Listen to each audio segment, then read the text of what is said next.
Thank you for waiting. I finished checking your adventurer handbook. Here are your commission rewards. We have no other urgent commissions on the books at present. Thank you for all your hard work lately. Perhaps you two could consider taking a vacation. Amazing! Paimon never thought we'd end up having downtime and not cry. Things were pretty hectic when we first got here. Everywhere you looked, it was either the wild hunt causing chaos or the Vatui stirring up trouble. It felt like this whole region was one giant slime in a barrel, ready to go boom at any moment.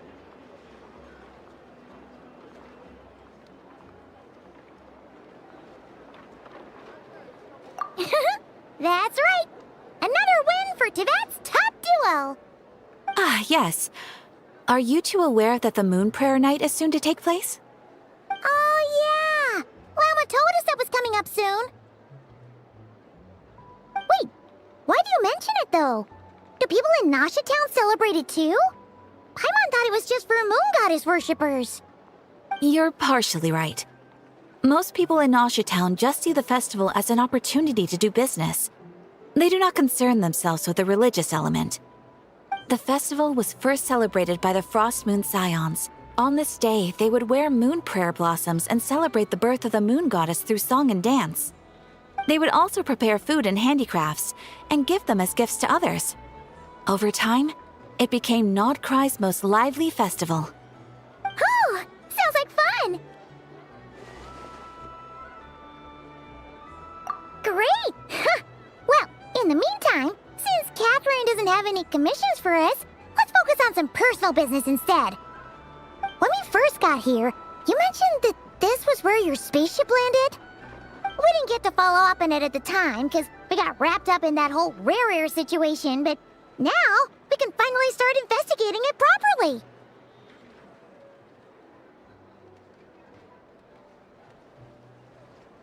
Well, there's a saying Paimon's heard around these parts, which goes, if you lift up a rock, you'll find something you weren't looking for. By that logic, you'll never find what you're looking for while you're searching, but the moment you stop looking, it'll jump right out at you. Could be worth a try though, right? Anyway, Paimon suggests we focus on other stuff we want to do for now, and just keep an ear out for spaceship-related intel as we go.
What's wrong? He looks super serious all of a sudden.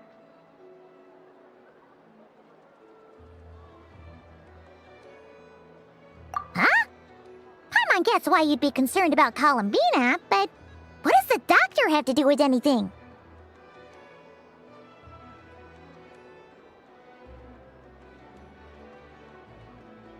Oh, that's true.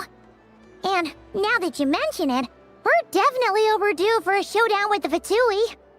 It is weird that he hasn't shown himself this whole time. What could he be up to?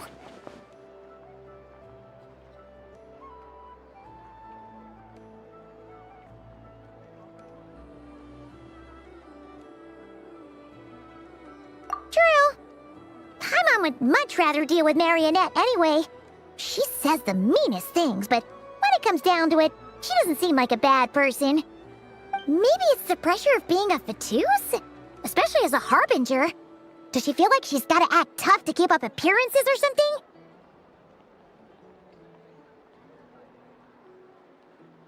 But then, every time we headed out with Rarier, she always wound up having to repair Polonia and her other robots. That's gotta sting. Losing face always hurts more for people who care a lot about their image. She's probably still furious about it. What? Relax! She's not even here! Huh? What's the matter? Oh, nothing. Sorry, we'll be on our way now. Where are we again? Oh yeah, Columbina? Right, yeah, let's go see Columbina.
Is me sitting here a rare sight?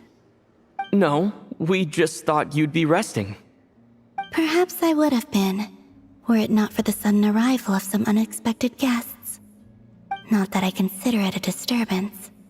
After all, you are the only ones who are free to enter. Would it not be a little unfriendly of me to lie down while we speak? I didn't realize you put so much thought into little things like that.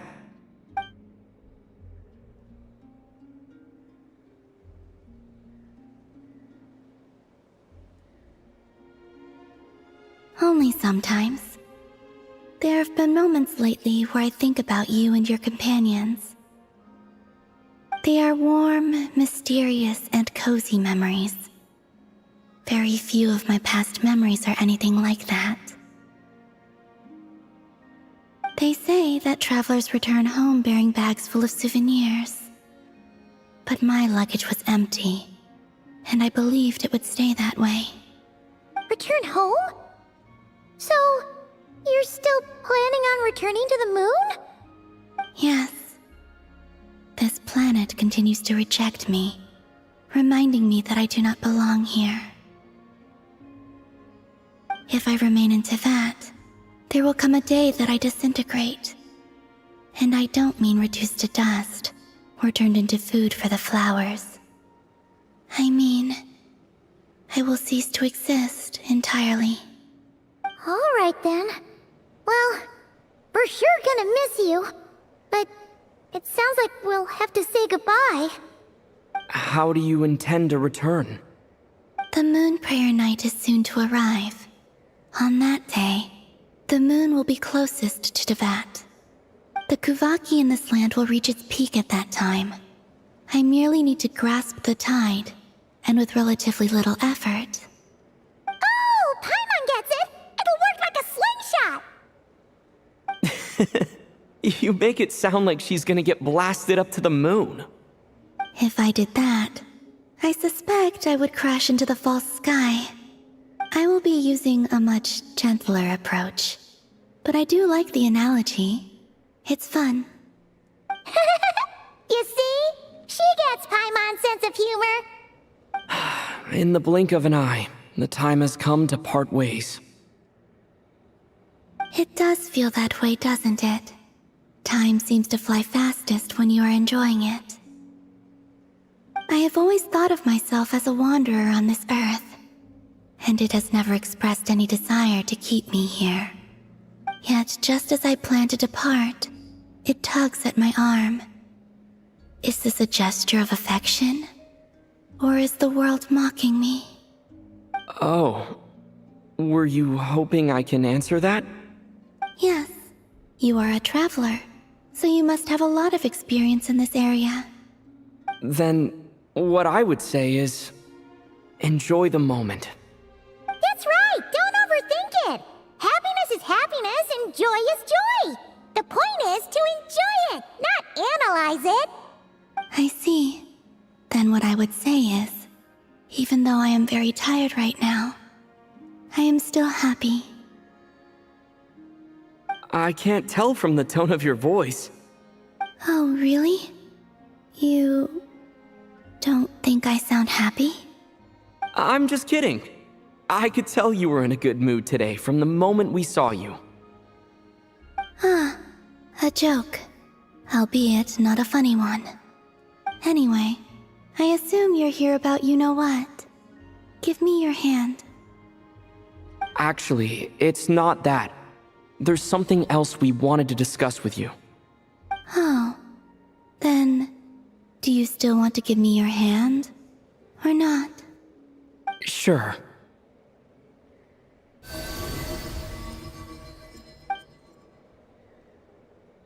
Thank you.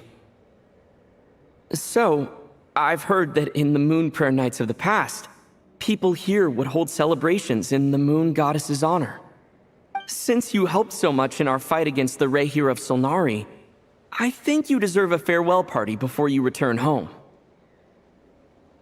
I haven't asked everyone else for their opinions on this yet, but I'd like to invite you to join the upcoming moon prayer night.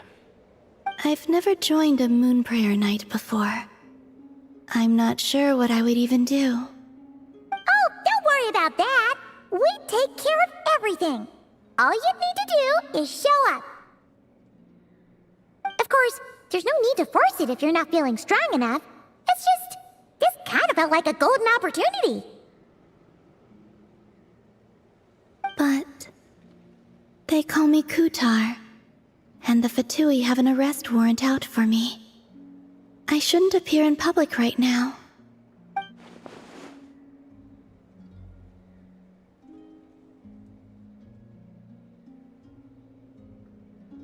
I'll make it work. You have my word. Yeah, we got your back. Well, he does. Paimon's actually not too sure what he's planning. All right, if you're sure. I will not refuse your invitation. I suppose it wouldn't hurt to pack a few more sights from this world into my suitcase before finally learning what my homeland looks like. Oh, if you see Lauma, please tell her that my answer to the question she asked me is neither yes nor no. Rather, it is, there is no need. That was kind of cryptic, but sure. Guess it's between the two of you. We'll pass along the message. Bye for now.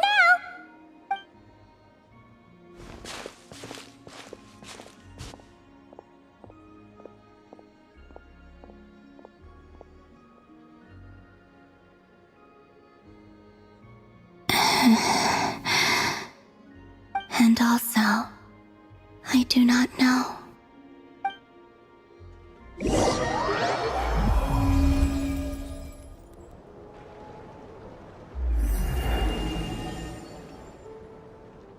Since she's agreed to join the festival, let's go see who else wants to take part. Lauma's gotta be the person most familiar with the Moon Prayer Night. We should start with her. Also, what exactly is your plan to keep her safe? Not sure yet. I'll figure something out. What? Are you serious? And Paimon even gave you her vote of confidence back there! When did you become so sneaky?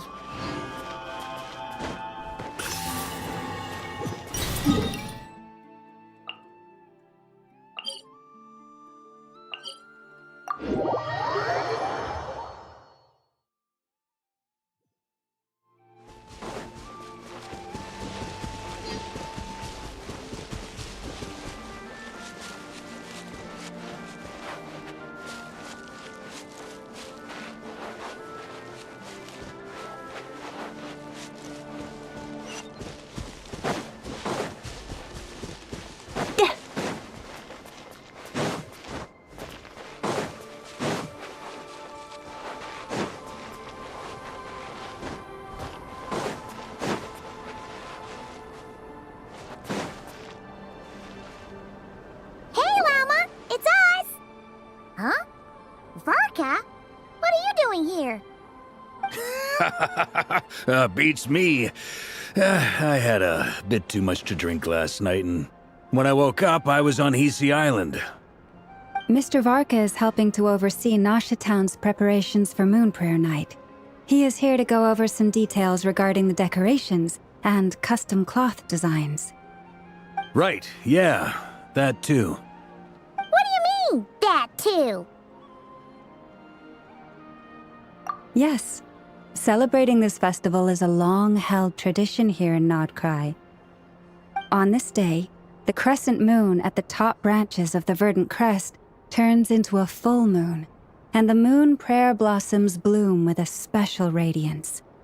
Our people take these to be blessed omens. It's an especially welcome event coming off the back of all that nasty business with Rare. Everyone got put through the ringer recently, and now they're looking to turn their fortunes around. The big shots in town all agree that a big, lively celebration is just what we need to rebuild people's faith in this place. No wonder Catherine said the people weren't so bothered about the religious element. That's right.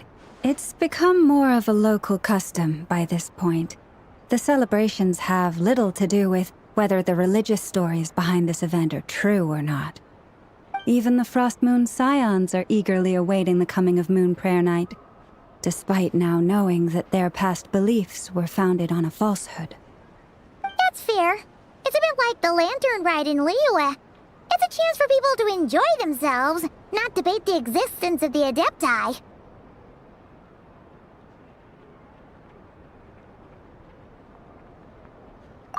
Oh, one other thing. We just went to see Columbina. We went ahead and invited her to take part in the festival this time. Hope it's okay. Wait, so... you mean she agreed to it? Huh. That's quite a surprise. Then, I suppose that she intends to return to the moon on that day. Oh, yeah! It's kind of a complicated process, but basically, it's like a slingshot.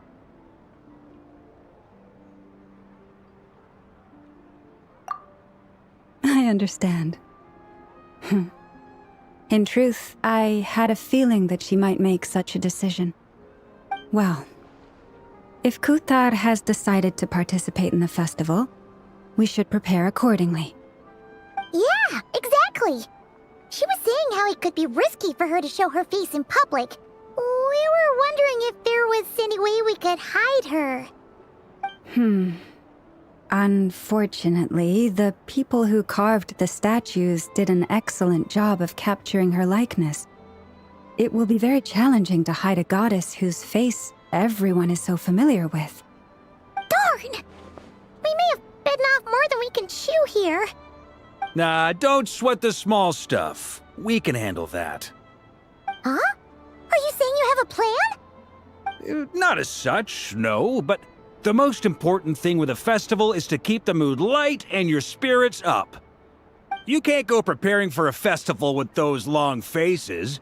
You'll never convince anyone to enjoy themselves. The Mondstatter spirit is strong with this one. As it happens, I agree with Mr. Varka. Let's start by making our appreciation for Kutar the beating heart of the festive atmosphere. And who knows? Once we get the ball rolling, perhaps everything will just fall into place. Hey! Did you catch that? Lama said the thing! Or close enough, at least.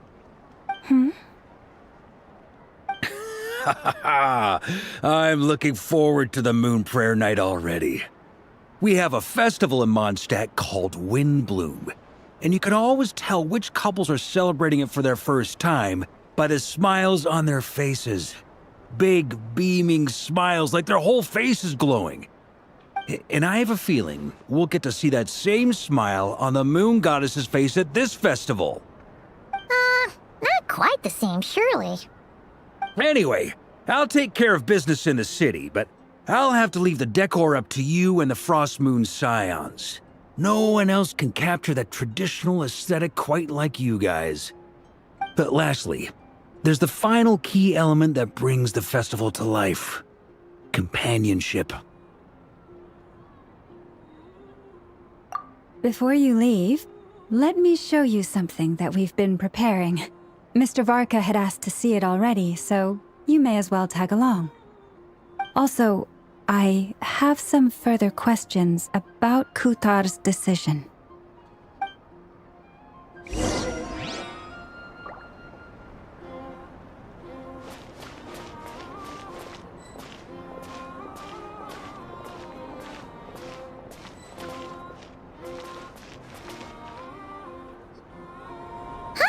What's this? They sure look like they're having fun. I believe so. Kuhenki seem very skilled at playing drums like these, although I'm not sure where they learned it from. Maybe it's an innate talent? In their eyes, they're probably just playing with toys.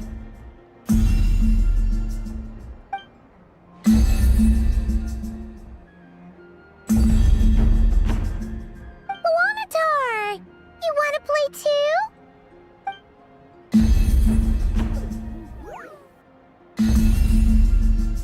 Yeah. She looks more confused than anything. Maybe we can teach her next time if we get the chance.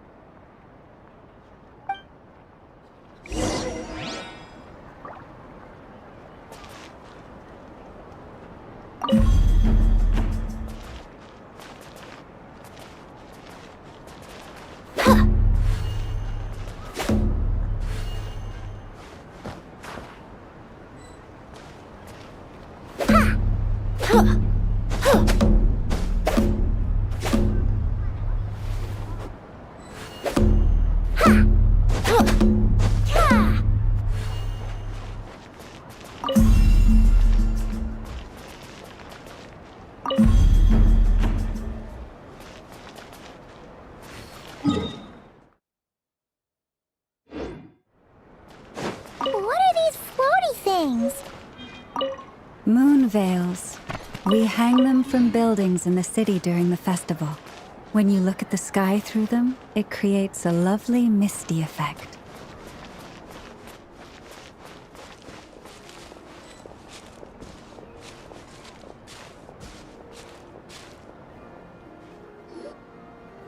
Everyone seems hard at work. They are preparing items for Moon Prayer Night. For instance, the sculpture being made over here, Mr. Varka and I were just finalizing the details of where it will be placed. Ah, there she is. I didn't know the finished article would be so large. Not to worry, though. All the necessary arrangements have been made. Just let me know once it's ready, and I'll get some people to ship it over. You have my thanks. And over here, we are preparing a very traditional confection. Oh, look at all these colors! It looks great! Can Paimon try one? Of course. I have a feeling you'll like it a lot. You bet! Sweets and treats are Paimon's favorite! If you included those in the Feast of the Moon, I bet Paimon would have joined the Frost Moon Scions by now. There will also be verdant crests like this present in Nasha Town during the festival. The timing of Moon Prayer Night is not completely set in advance. We make a rough estimate, then observe the changes in the verdant crests and moon prayer blossoms to guide us. As such, the wait itself is a fun feature of this particular festival.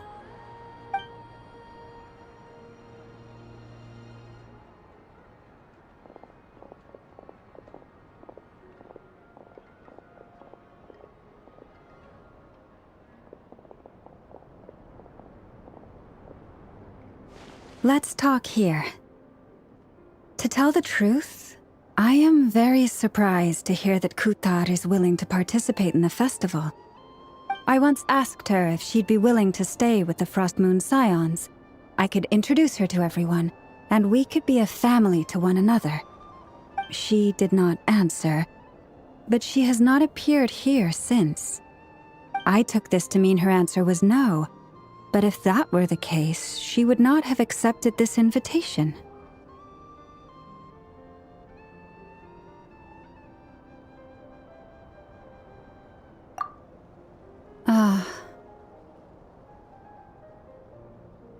I see. Maybe she is right. Maybe the Frost Moon scions of today no longer need a moon goddess. But my wish was not for her to come here and be worshipped as a deity. I simply wanted to offer her a place to stay. I'm sure she believes that showing herself here might invite Fatui intervention, and as such she does not wish to cause us trouble. But what really pains me about all this is that this is her birthplace. She ought to belong here, yet no one has been able to grant her shelter. I think I'm qualified to weigh in here. When someone's about to depart on a long trip, what they need is blessings, not burdens. We should wish her the best, not make the journey harder than it already is. Anyway, she's agreed to attend, hasn't she? All we need to do is simply respect her decision. I see your point. Yes, she will soon depart after all. Our job is to leave her with some happy memories. Besides, who's to say her journey to the moon is a one-way trip? It's not like she can't come back and visit if she wants, right? Paimon agrees wholeheartedly. Festivals are all about having fun, so let's keep it simple. All right, I'm gonna head back to Nausea Town soon. Want to come with? I'm guessing you have some other folks to visit there. Sure thing, let's go! Bye for now, Wilma! Thank you all. Goodbye.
chatting about?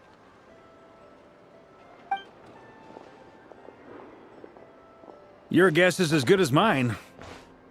Ah, Grand Master, and the Traveler in Paimon. Hello there. It's been a while. Perfect. We have some new volunteers for our investigation.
Wait, let me guess. The righteous Lightkeepers are finally ready to hunt down the Abyssal Dragon? Yes, that too. Yeah, right. Oh, wait. Why does everyone keep saying that too? Well, to be precise, the facts match, but not the causality. Wait, so I guessed right? Half right. Don't act so impressed with yourself. Maybe I can explain. We ran into Mr. Flint's north of Nasha Town. At that time, we just noticed a few abyssal creatures out in the wild, but the strange thing was, I didn't detect any traces of abyssal energy on them at all. On closer inspection, we realized that they were not real monsters, but something akin to reflections in the water, or perhaps a mirage. Huh? What do you mean? Like, you could see them but not touch them? Exactly. It was very peculiar. They roared and tried to attack us, but we could not make any physical contact with them. I think I've heard of things like that happening in Nodcry before, but I don't know much about it.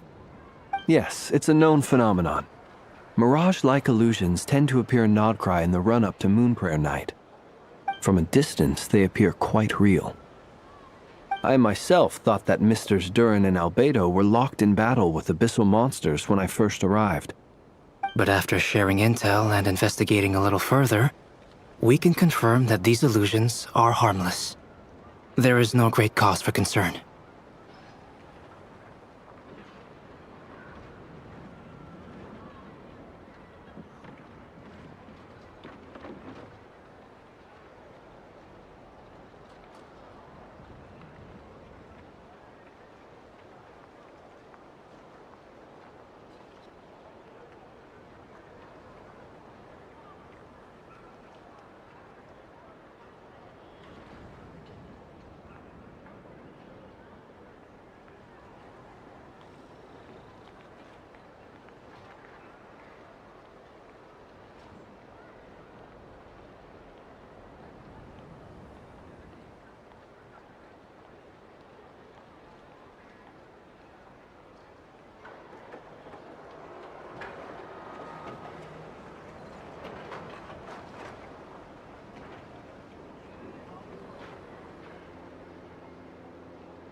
All the Mirage stories I've heard are either animals, rocks, or small houses. Abyssal monsters, though? That's a first. It's a first for me, too. so I'm planning to look into it further just to be on the safe side. I intend to inspect a few more locations. What about you two? Any plans? Alice contacted me a few days ago. She'd like me and Duran to assist her with an experiment. But we lost contact shortly after receiving the message. I'm sure that comes as no surprise to anyone familiar with her. We don't know when the wind will blow, yet when the wind blows, we will know. That, in a nutshell, describes how Alice operates. Yeah, that tracks. Okay. Well, I suggest we investigate this Mirage business in the meantime. It's piqued my curiosity, and I'm pretty sure I know someone who will already be 10 steps ahead of us. Well said. Right? Whatever's happening in Notcry, she always seems to be the first one to know. Let's go see what she knows. We can invite her and her staff to the festival while we're at it.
You're right, I have noticed.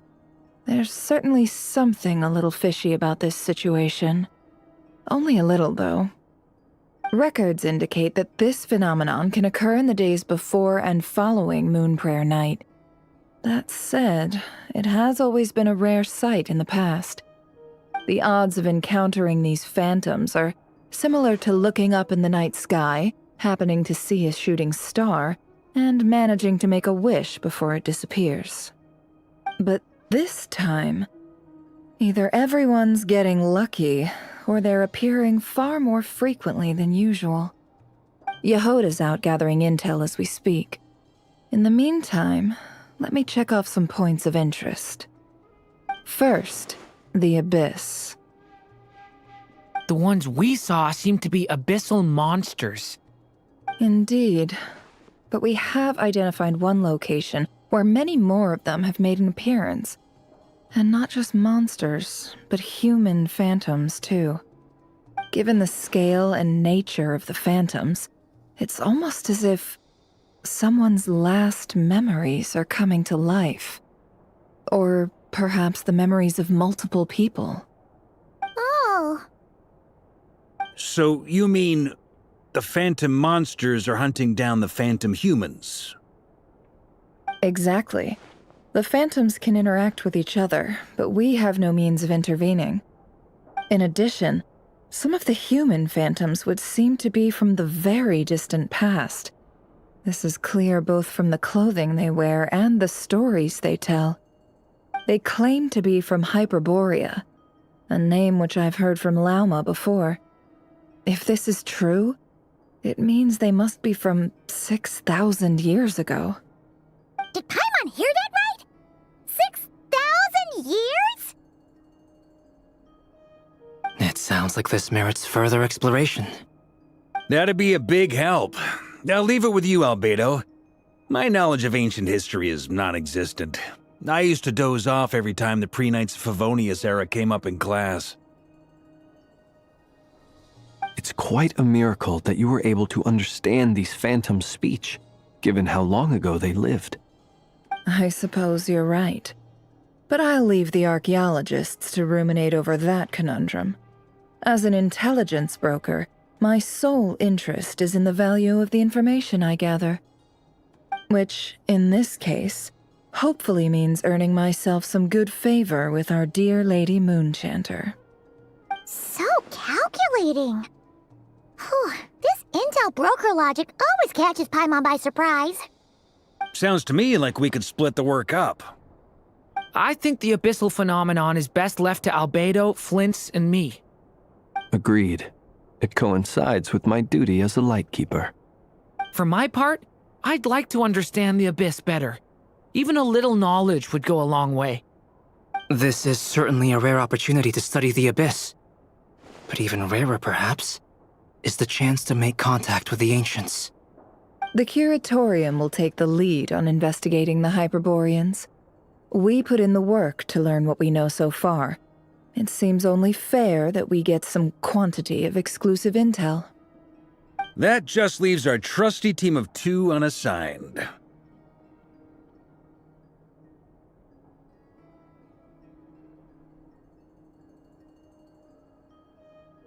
Since you became an honorary knight, of course. This was part of my grand plan all along. Ha ha ha! Oh yeah, by the way, we managed to convince Columbina to come to the Moon Prayer Night celebrations. Would you and Yehoda like to join too? She agreed to that? Huh. Quite an achievement. Never underestimate the traveler, I guess. I'd be happy to join. No point shutting myself inside when the streets are all decked out. I doubt any clients will be visiting during the festival in any case. And Yehoda loves a party, so I'm sure she'll jump at the opportunity. No. No. No. No. No. No. No. No. No. No. Way to contradict me in front of... Wait. No, that's not what I have bad news, boss. So many people. All right, everyone inside, quick!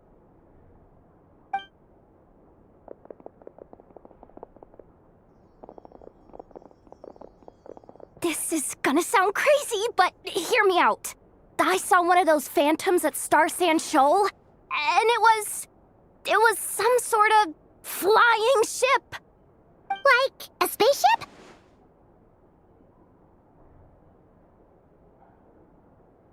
That's gotta be the one you came to Tibet in. You said you saw the same thing through the moon marrow, right? Huh? You already know about it? Ugh, I thought I was gonna blow people's minds. Turns out I'm the last to find out. Wait. Back up.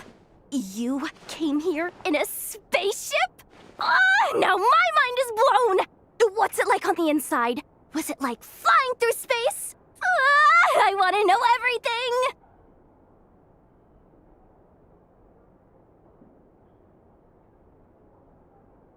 Yep, exactly. Huge discovery. You're the best. Second best intel broker in the world. After your boss, of course. Wow. Really? Well, I don't know if I'm all that, but... I guess that decides where we're heading next. Come on, don't look at me like that. I know the spaceship doesn't have anything to do with me, but you don't want to leave me as the only one twiddling my thumbs, do you? Please? Fair enough. You can tag along. In that case, let's meet back here to discuss our findings once we're done. I wish everyone a productive investigation.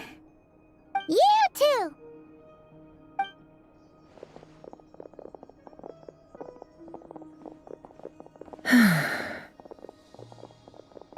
What's up, boss? Aren't we gonna head out? Tell me, Yehuda, when did the curatorium start giving out intel for free? Oh, sorry, boss.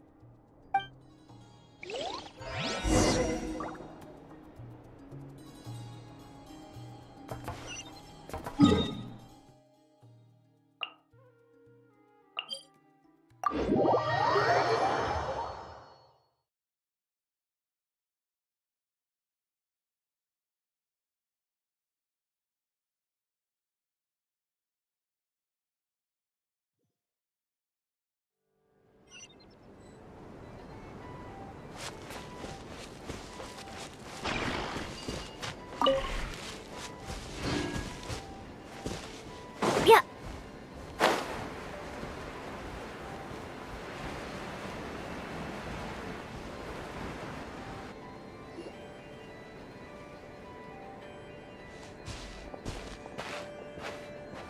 Well, what do you know? Yehuda was right on the money.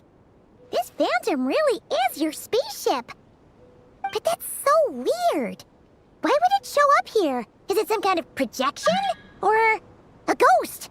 Like, maybe it no longer exists, but somehow it left an afterimage?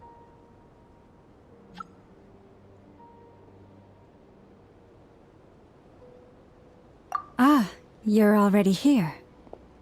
Miss Lauma, what a surprise. I thought you were busy with festival preparations. I was, until one of our people informed me that a strange sight had appeared at Starsand Shoal. No one's ever seen something quite like this before. I thought I should see it for myself. Same here. Oh, so we heard that these things appear around the festival period. Any idea why that is? Unfortunately not. We have very limited information about them, since they can't be interacted with. And no human phantoms have ever made an appearance before now. The most we've been able to deduce is that these sightings appear to be connected to the increase in Kuvaki energy around this time.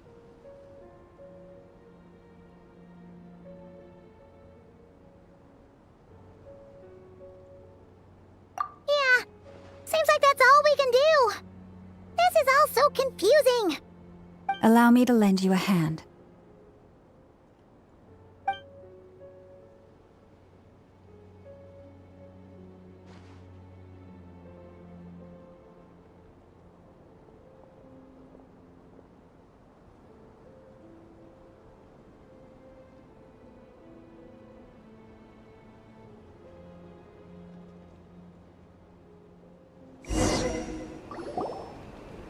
Everyone, Our friend here should be able to provide us with some information. Is that a phantom Rhyhorn deer? I've heard about how the Frost Moon Scions live in harmony with the animals and can even communicate with them. That's coming in handy now, for sure. Okay. Yes, I understand. Then how about this?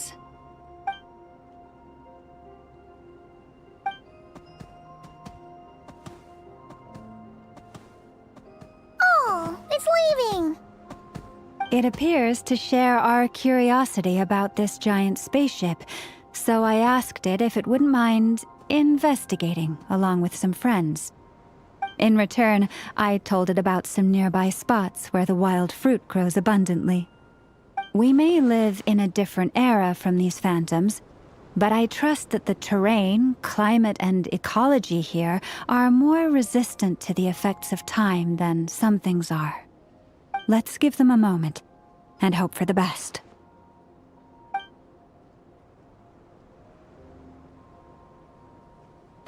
All back together? Must have been a lot of fruit. Indeed. Now let me ask them some questions.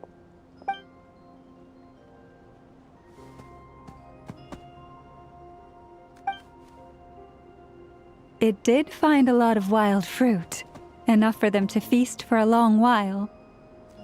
This puffin circled in the air several times, but didn't spot anything out of the ordinary.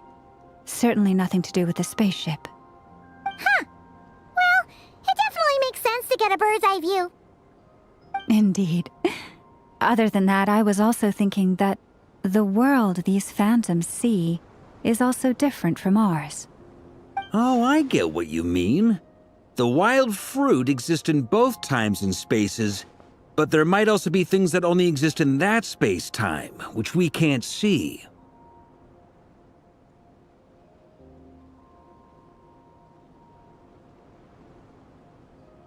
Good point. Great thinking, Lauma. Blunthorn rhinos can use kuvaki to shift great rocks, but this one says it couldn't get that ship to budge by even an inch. The sniffer mole tried too, but despite being a skilled digger, it could not get through. They say that the spaceship looks robust and undamaged. It seems completely impervious to any and all attacks. Whatever lies within is well defended from harm. So, just like us humans, there was nothing they could do about this spaceship either. Yes, still, they deserve our thanks. We are grateful for all your efforts, dear friends. Now go, and enjoy your feast.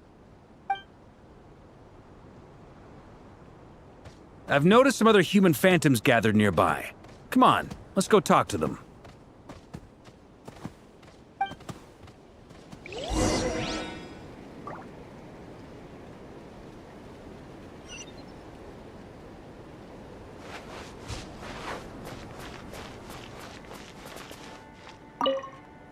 Those illusions and those people. It's all a little creepy, don't you think? Nah, all part of the festive atmosphere.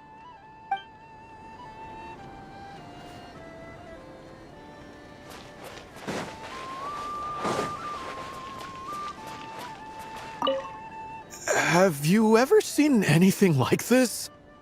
Nope. Never seen or heard anything this weird.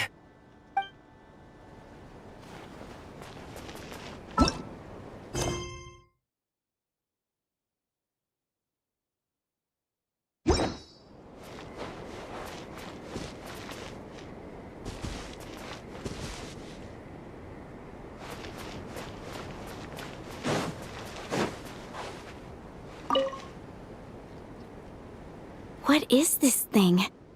I've never seen it move, and there's no way to get inside. Goodness knows. My grandpa says it's been sitting here at least since his grandpa was still alive. What about his grandpa? Did he say anything to your grandpa's grandpa about it? Huh? I don't know. In all likelihood, it was here back then too. Hard to imagine something this huge could move. Guess that means that as far as they're concerned, this ship's been around a long time.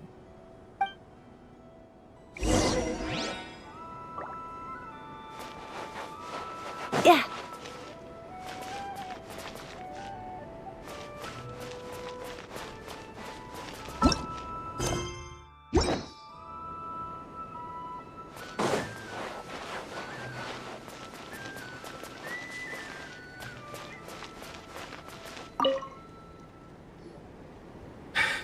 Come on, brothers.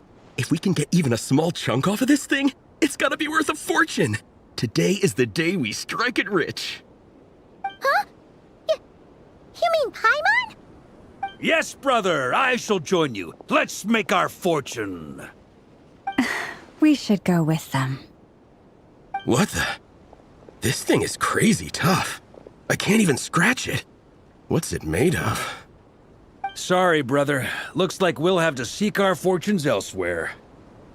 Enjoying yourself? I was just seeing if I could influence this phantom's perception by playing. But nope, no dice.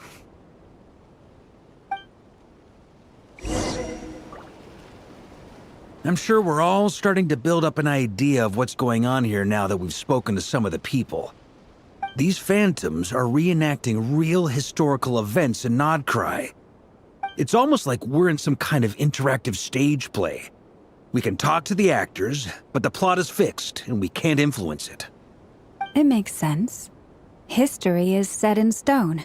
The objective facts of the past cannot be changed. Paimon totally thought you were just goofing around earlier. But actually, you were doing some serious investigating. Of course I was. Anyway, at this point, I think we're forced to conclude that although the Phantom spaceship is right there in front of us, we aren't going to learn much about it from these people.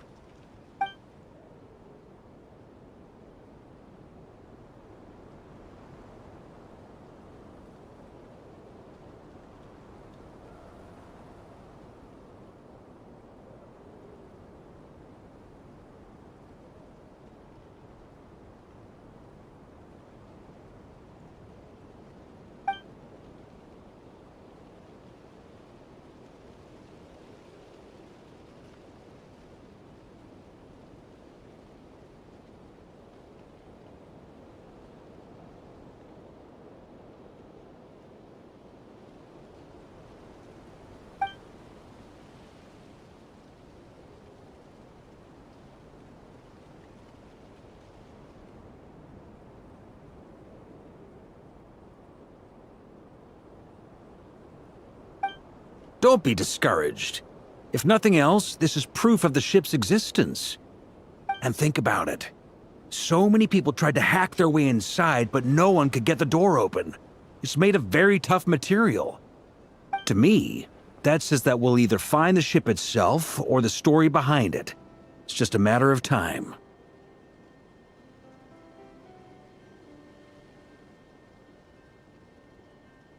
Huh.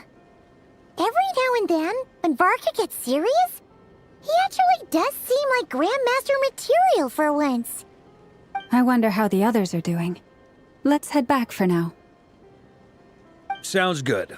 Also, drinks are on me if Team Knights of Favonius is the first to finish. Wait, we have a team name now? Am I in Team Knights of Favonius as well? You're very welcome to join. We've even got a cathedral ready for you. Isn't that technically blasphemy? You wouldn't dare make a joke like that if Barbados was in earshot. Nah, I'm sure Barbados doesn't mind a little harmless blasphemy once in a while.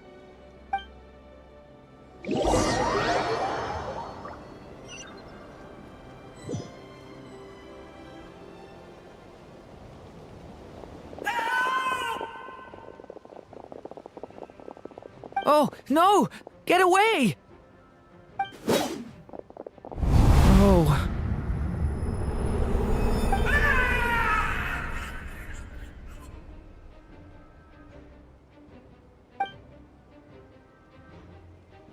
I know it's hard to stomach, Mr. Duran. But as I'm sure you've noticed, There is nothing we can do to intervene in that which unfolds before us. But we have to at least try. And try you have. But are you aware of how many unsuccessful attempts you've made now? I wasn't keeping count. I'm afraid this is the 39th failure so far. Or the 5th if we're only counting this particular victim. There are no indications that these phantoms may be altered in any way. You seem to have calmed down a little. I'll make us a fire. You should rest and have some water. Feeling any better now, Mr. Durin? What exactly are we witnessing here? What happened to those people? My guess would be that we are seeing Nodcry during the Conrian Cataclysm. Would that be accurate? Conria. That is correct. As you know, once the Abyss senses even the tiniest crack, it floods in and spreads like wildfire. There was a time in the distant past when it permeated all of Nodcry, causing immeasurable harm. The people paid a terrible price to heal this land. Then, 500 years ago, the whole of Teyvat suffered an abyssal disaster. Once more, Nodcry was dealt a devastating blow. I see. In the face of the abyssal onslaught, all were like grains of sand tossed around by a tidal wave. Be they human, fae, or god. The moment you witnessed is but one drop in a whole ocean of catastrophe. All right. I guess that answers my second question, too. I wanted to know why there's nothing I could do to help them, and that's because what we are seeing is history. That would be my guess as well. As I understand it, history and fate are not all that dissimilar. The latter may be unseen to us, but both are immutable. Yes. Fate was determined long, long ago. I still have a couple of other questions for you, Mr. Flint's. You mentioned more than one abyssal disaster that has struck this land in the past. How can you be sure that what we're seeing is from the Conrian incident? And also, how are you able to stay so calm when you're talking about these events? From everything I know about you, you're not cold or ruthless, and you're not indifferent to the suffering of others. Alas, I am forced to show my age. I must be 600 or 700 years old by human measure. Wait, so you... One is not easily moved by history when one has witnessed the truth firsthand.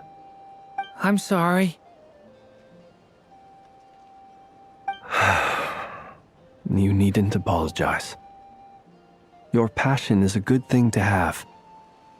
Treasure it, because someday you may find it in terribly short supply. Now, at the risk of offending you, I have a question in return. Your curiosity toward the Abyss, is it born from hatred or because you sense its call? I only ask because I kept a fragment of Rarir's body in my lantern for a short time. Specifically, his heart. So I know what a burden it can be to carry the Abyss with you. And I hear its power growling from somewhere within you. In my eyes, your mere existence is a miracle. My honest answer is... I don't know. I don't think I have the confidence to say for certain. What I will say is the Abyss is not the only issue that haunts me. Even before I became who I am today, the question dogged me constantly. Should I even exist at all? My doubts remain unresolved. But when we fought Rarir, something became a little clearer to me. Sometimes it is the darkness within us that allows us to achieve the impossible. I certainly got the sense from your 39 attempts that you were trying to achieve the impossible. It sounds like you've resolved to see the truth for yourself. Absolutely. In that sense, he and I are quite similar. Then I wish you every success. I look forward to the day of your transcension. Well, if everyone's caught their breath, I suppose we should head back. Oh, and one last thing. I'd appreciate if you kept our discussion about history a secret.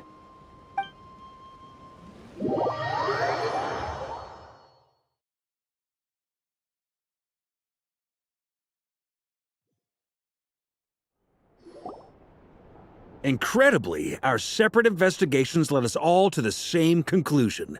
Hooray for consensus! Yeah, but we barely learned anything, though. I totally thought this would be the motherlode. Talking with the ancients? I mean, come on! But nope. All we got was useless snippets of conversation. And all this stuff about moons and hyperopia. What a load of baloney. Seems like people back then had a few screws loose. I understand your frustration. We found the same issue. Each phantom only showed a very brief moment in time. There isn't much value to be found in these miscellaneous fragments of a civilization's history, no matter how glorious it may have been. If there's a silver lining, it's that these phantoms are harmless to the present reality. They shouldn't get in the way of the festivities. Paimon agrees. And not just because it's the first thing she understood in this whole conversation. You look disappointed, Nefer. Is something the matter? What do you think? We all worked our tails off, but the only one to gain anything from it was you, Lady Moonjanter. Well, please do share the Hyperborean records with me. I will gladly inscribe them in our people's documents. Oh, duh! Yeah! That was it! Hyperborea! Hyperborea. I'm serious. Only an expert in the Frostmoon Scions and their history can turn these records into valuable research material.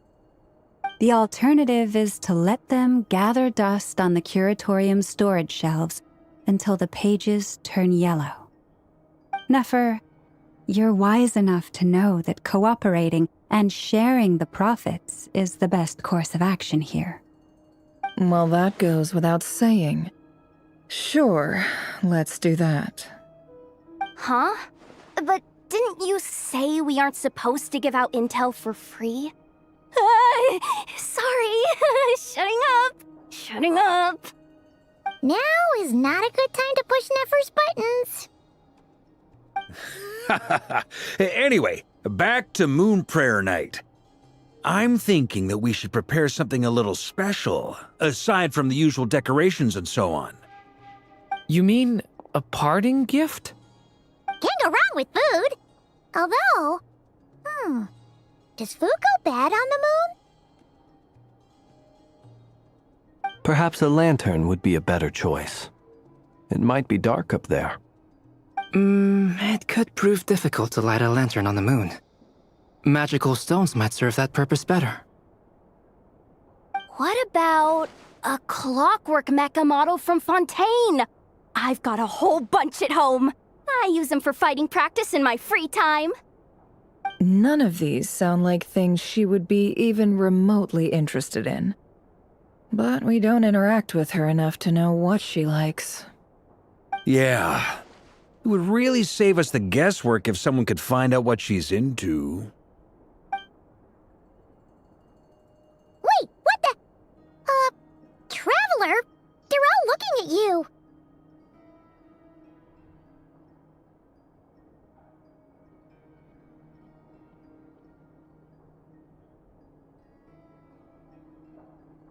Great! Haha, problem solved. Now, I need to stop by Dory's. Gonna need her help sourcing a bunch of stuff for the festival. Then let's leave it there for now. We all have our own business to attend to. Traveler, if you find out what Utara likes, let us know right away.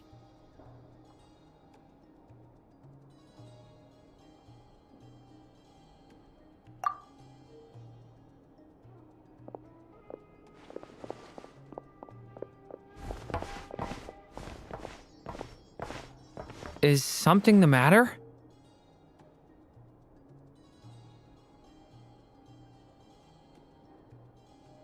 I'm fine.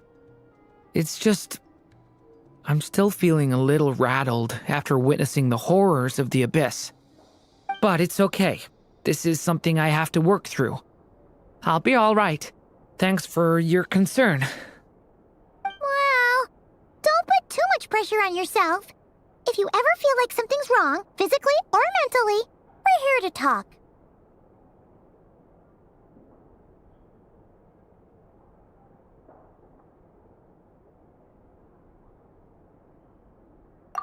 Come on.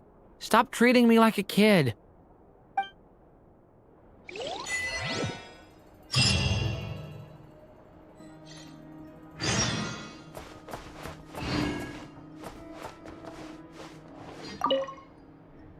Which is why we need a lantern guaranteed to work on the moon. Yes, I have a few ideas, but the lantern itself is the easy part. The real issue is how little we know about the lunar environment. Wait, you two are serious about this? Let's just say I'm intrigued by these shining magical stones that Mr. Albedo has mentioned.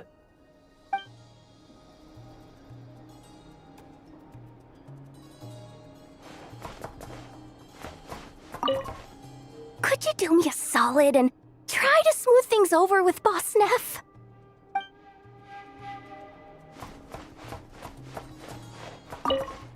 Miss Lauma, would you accompany me into town? I think it'd be best if you saw the Frost Moon Scion's decorations for yourself. Very well. Let's go.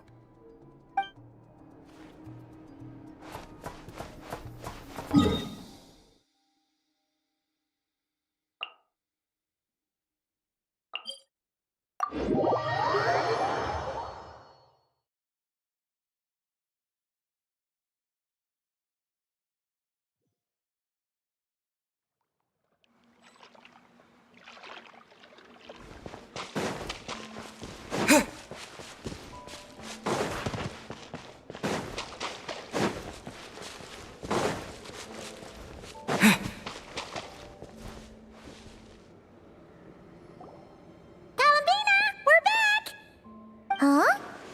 She's not here.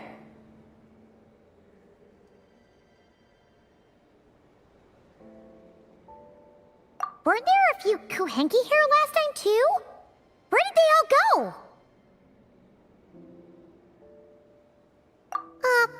Walkies? For Kuhenki? You're not pets, you know. Oh, well.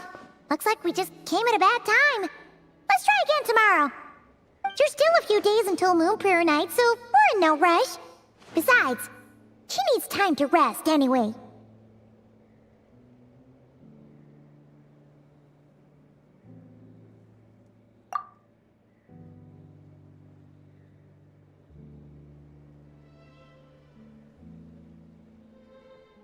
Kalamina!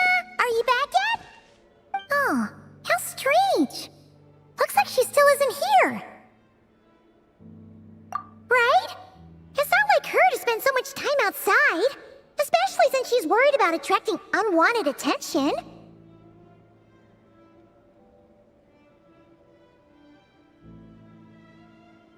What about Luonatar? Luonatar, you there? Hey! Do you know where Kalambina went? Sorry, didn't understand. But if you know where she is, could you take us to her?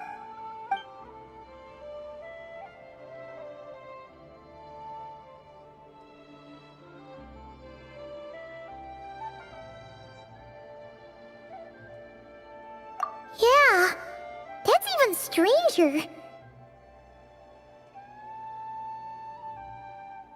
What about him?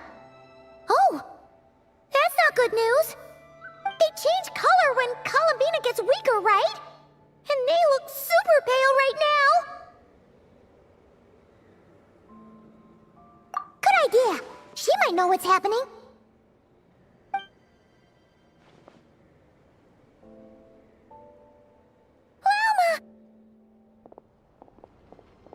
It's you. How is Kutar? Is she okay?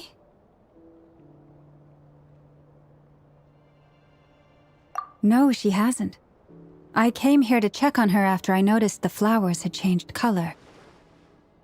Based on past precedent, she must be very weak right now. Even getting up to walk would be a struggle. It seems unlikely that she wandered off outside. Not to mention that she doesn't do that at the best of times either. So yeah, this is super weird.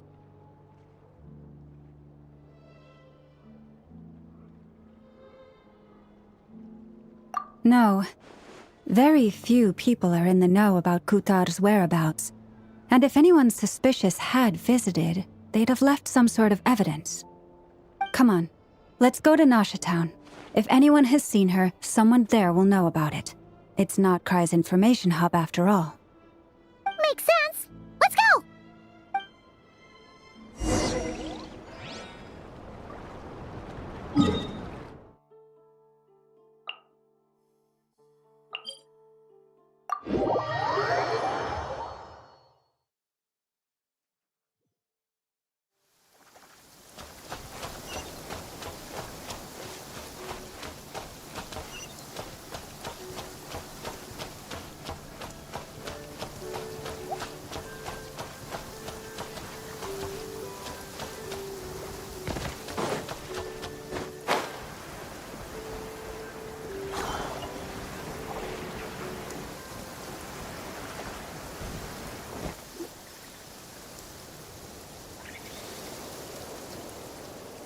Moment. Is it just Paimon, or is this stall kind of suspicious? It's never been here before, right? No, I don't recognize it. Alas, your free and easy adventure time is over. Now, prepare to face the final boss of Nod Cry. Whoa! Where'd that voice come from? Not sure, but it's definitely hostile. No, not that way. The final boss is right here. The sniffer mole? That's the final boss? Surely not. Also...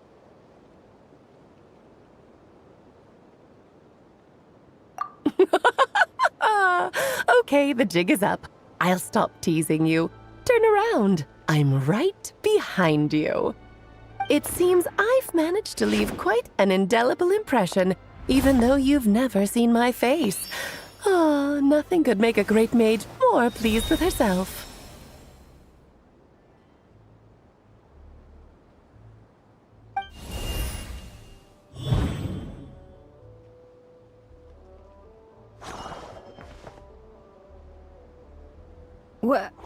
What is going on?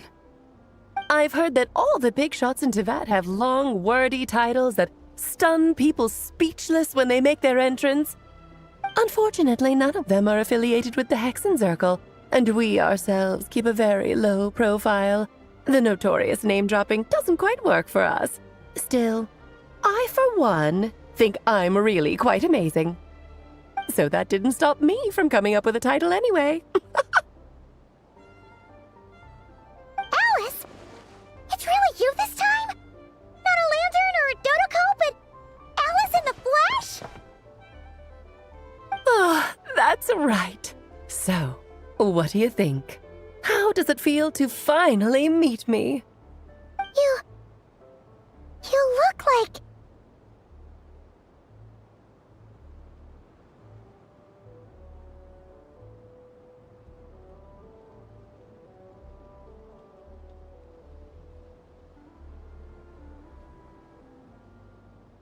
Oh, that's the first thing you thought.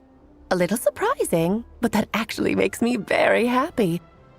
Because that means that when Klee grows up, she'll be just as stunningly beautiful as her mother. So she's a friend of yours? Kind of. This is actually the first time we've seen her in person. I see. Madam Mage, that was, quite a powerful entrance. I certainly won't be forgetting it anytime soon. It's okay, Lauma, don't force it. Paimon will do the honors. This is Alice from the Hexen Circle. She's a friend of ours. And of Arcus, too.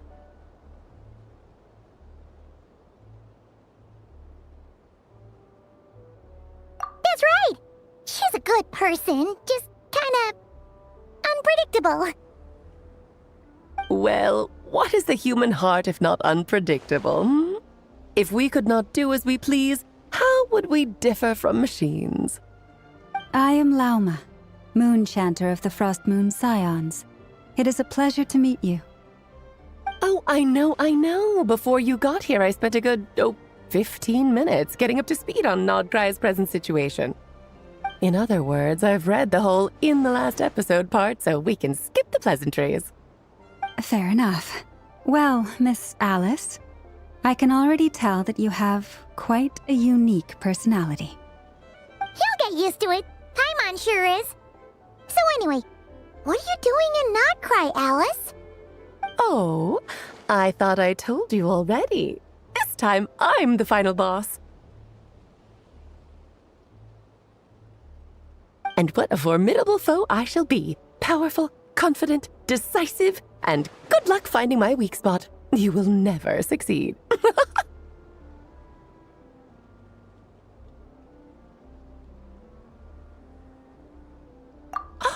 Oh, drat!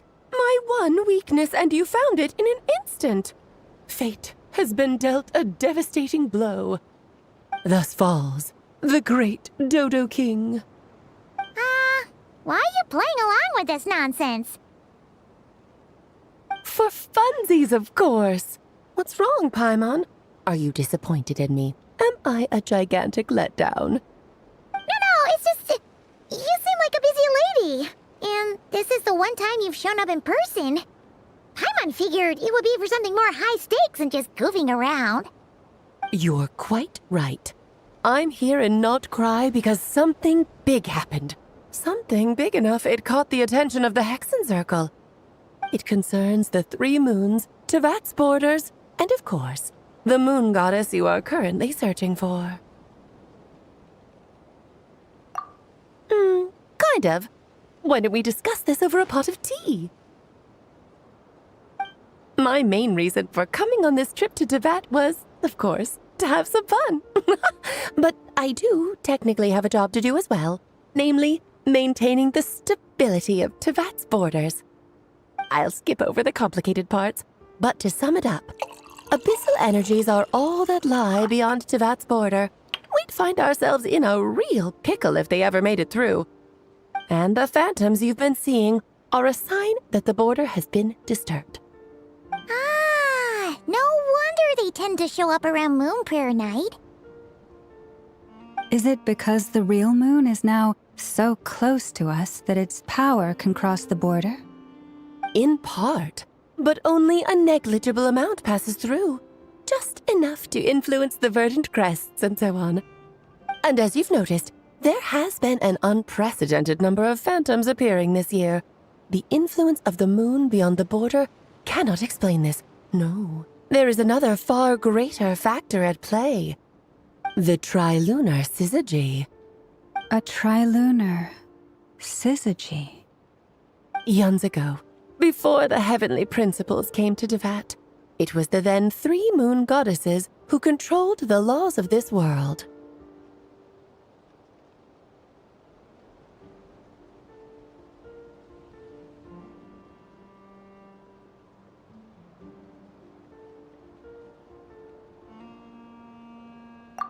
That's exactly it. The 3 goddesses split these powers amongst themselves, promising never to consolidate them into one singular body. This was meant to keep the world stable.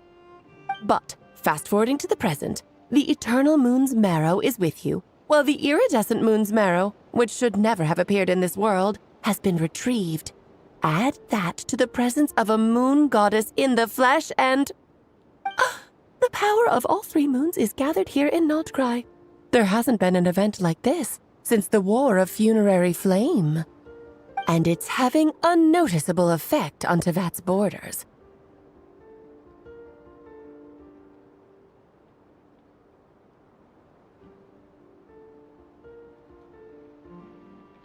Because I wish to give my darling daughter a peaceful, sunny environment to grow up in. Is that a good enough reason? Kinda sounds like you're dodging the question, but it does make sense. Well, that's one reason anyway, and the most important one. The others are a little complicated to explain. For instance, cleaning up after dearest Miss R. Albedo could tell you more about that if you're curious, but right now, I have a more important question to ask you. Why are you collecting the moon marrows?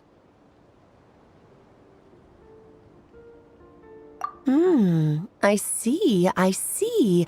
Nicole told me about that legend once. Nicole? You mean meet Anne? Oh, so you remember. Yes, of course. That was a story about fate, her area of expertise. But back to the story of our dear moon goddess. I'm afraid her intended method of returning to the moon is unlikely to work anymore. What does that mean? She may be missing, but she hasn't gone anywhere. She has disappeared.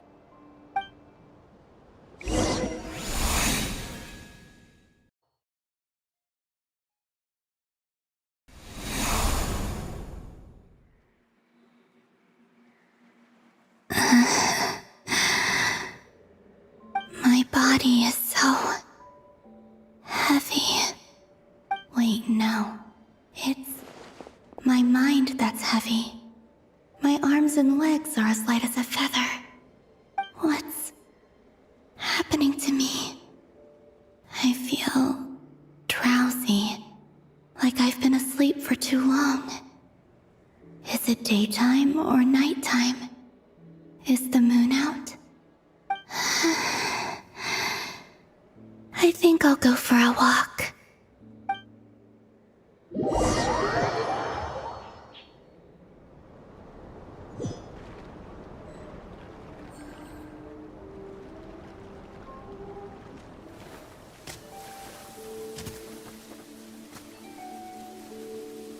Are you out for a walk too? Huh?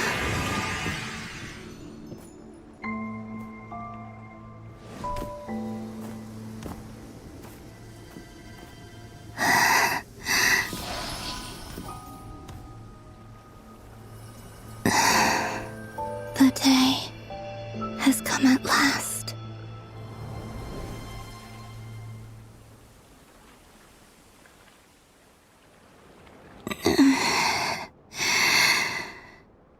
Have I grown so weak that I can't even sustain my physical form?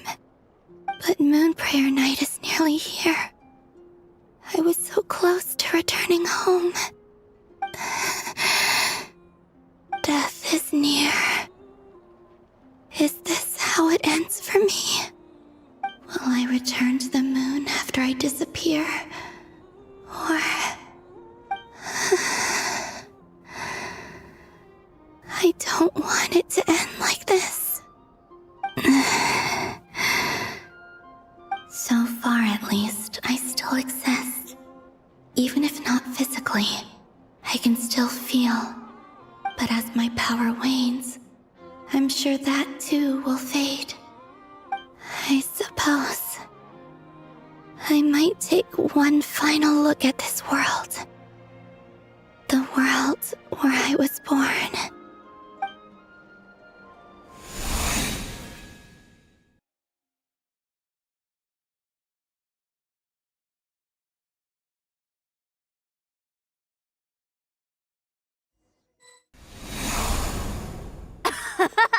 Come on! Come on! Wait for me! The Frost Moon Enclave. How much it has changed since I was born. These decorations, they're so heavy. It's times like this when you kind of wish men could be priestesses and acolytes. How fascinating. I've never had the chance to be privy to people's private lives in this way. In the past, People would get so solemn and serious the moment I showed my face, like they were frozen stiff. Karina, Lametti, it's time to eat. Coming! I want to watch them a little longer.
So just fill these balloons with air, right? Yep. Try a couple now to test things out. The rest can wait till Moon Prayer night. Think fast. Breda! Teasing an acolyte of the Frost Moon Scions? Surely that's a punishable offense. Take this!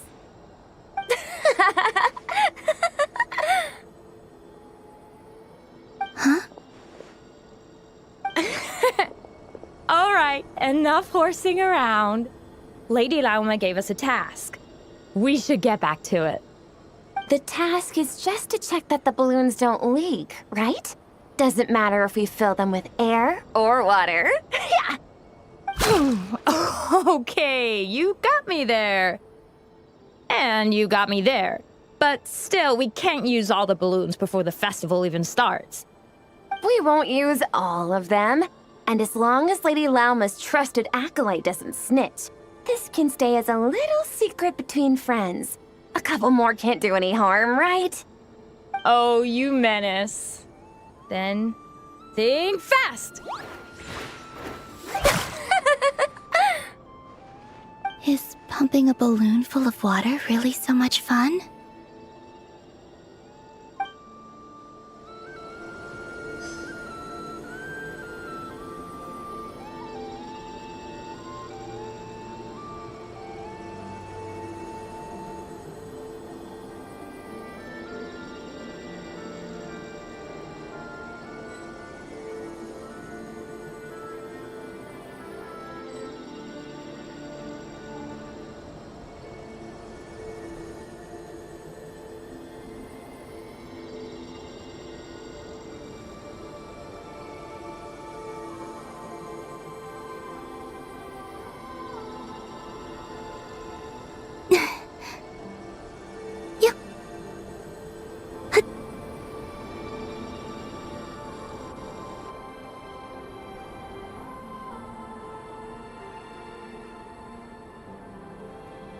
I'm sure you're both tired from playing all day. Come on, eat up. A plain, humble meal. That has always been the way of the Frost Moon Scions. Huh? How come Lametti got a midsummer berry dessert? Oh, I always get Lockaberry. I don't mind sharing. You can have a bite of mine if I get to have a bite of yours. They're sharing food? I've never shared food with anyone before. Even at the Harbinger tea parties, everyone just ate off their own plate. And when I couldn't finish my food offerings from the Frost Moon Scions, they'd leave the leftovers out under the moonlight for the animals to claim. Hey! That was 2 bites! Oh, then you can have another bite of mine. Oh, you too. Oh, don't fret now. Here, have some of Granny's too. So this is what it means to be family.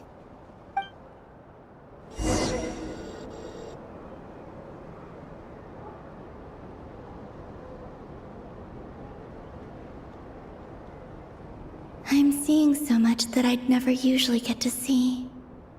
They'd never act like this when I was around. It's nice, being able to just watch people in peace in these final moments. What a rare opportunity. I think I'll go take a look around Nasha Town, too. Maybe the Traveler will be there.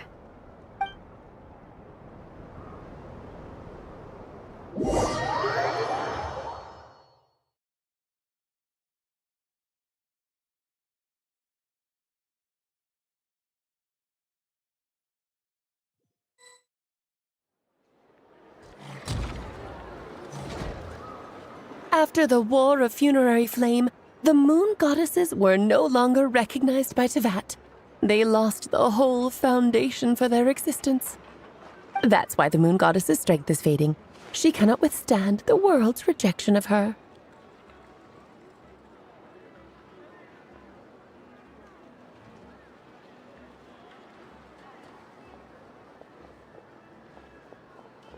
To be more pedantic about it, the moon goddesses did something to offend the heavenly principles, and that's why they were ousted. Something of a recurring theme in Teyvat's history. Theoretically, speaking so candidly should put me in their crosshairs too, but they can't tell me what to do. I'll say whatever I want.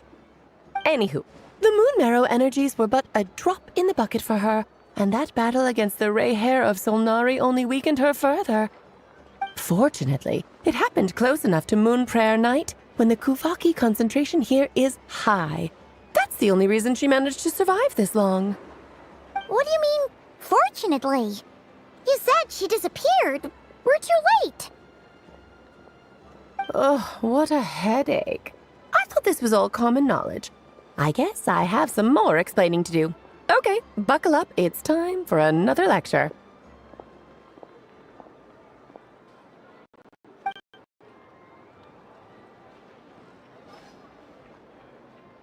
Now, I said earlier that the moon goddesses lost the foundation for their existence. The reason for that has to do with the natural order. Basically, the rationale for their existence in Teyvat was lost. The same logic applies to the present moon goddess, too. Consider her existence so far. Her comrades in the Fatui called her Damselette. And she was worshipped as Kutar by the Frost Moon Scions. But these connections have now been severed, whether by her hand or yours. So, the rationale that once sustained her existence is now gone. Wait, we did that to her? Oh, well, strictly speaking, yes. But let's not start pointing fingers, shall we? I'll only end up as the big bad villain, and that's not the kind of final boss I want to be.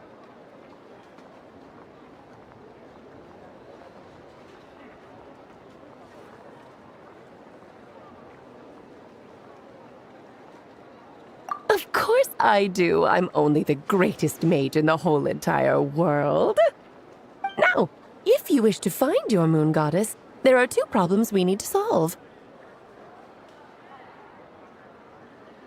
Firstly, we'll need to strengthen the connection between her and Teyvat, at least enough to sustain her until Moon Prayer Night. Strengthen her connection? But does that mean I'll have to rally all the Frost Moon faithful behind this? I'm afraid a bygone faith and a former home won't be of any help to her now. Do you know her name? Her name? Oh, yes. Names are very important things. A name is a fundamental concept that anchors one's entire existence.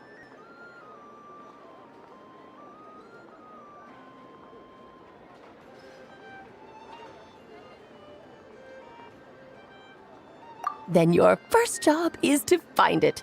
As a moon goddess, I'm sure she must have a name she identifies with. Neither Columbina nor Kutar is her true name, and she's never really accepted either of them. So, finding out her real name is enough to sustain her existence? Yes, I know it sounds like a small step, but every journey begins that way. So for now, that's all we need to focus on. The second problem is with her plan to use the moon marrows to return to the moon. Unfortunately, piercing through the false sky will take an enormous amount of power. Given her current condition, she won't be able to provide anywhere near enough power, even if she recovers her physical form. But no need to fret. Nicole's the expert in this field, and I'm sure she'll figure something out. Wait, Mage N is going to help us out too? That means we've got 2 Hexacircle mages on the case. This is turning into a pretty big deal. Actually, this is more of a side quest for me. Like you said, I'm a busy lady, so I can't stay for too long. I'll have to return to Tevat's border soon.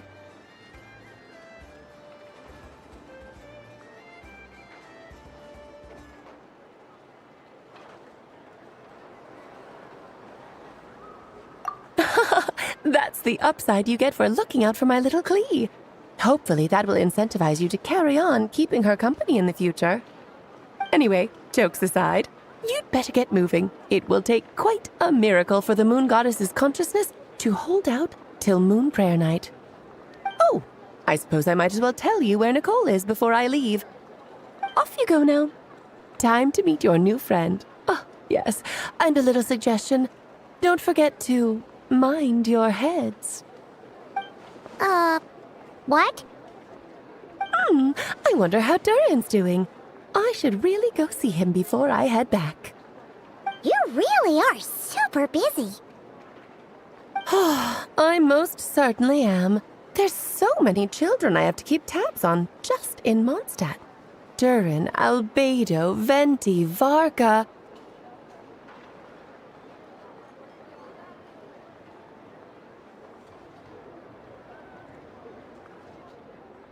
Klee didn't make the list, huh? Of course not.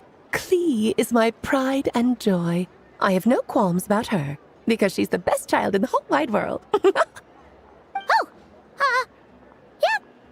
Klee's a little angel. I'm glad you agree. Well, all the best. See you when I see you.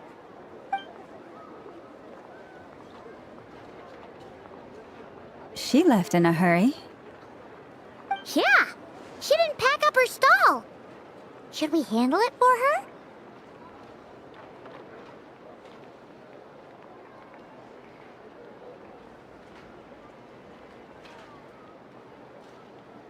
I must say, I'm now very curious about her daughter. Klee, wasn't it? What's she like? That's a long story. Come on, we'll fill you in as we go.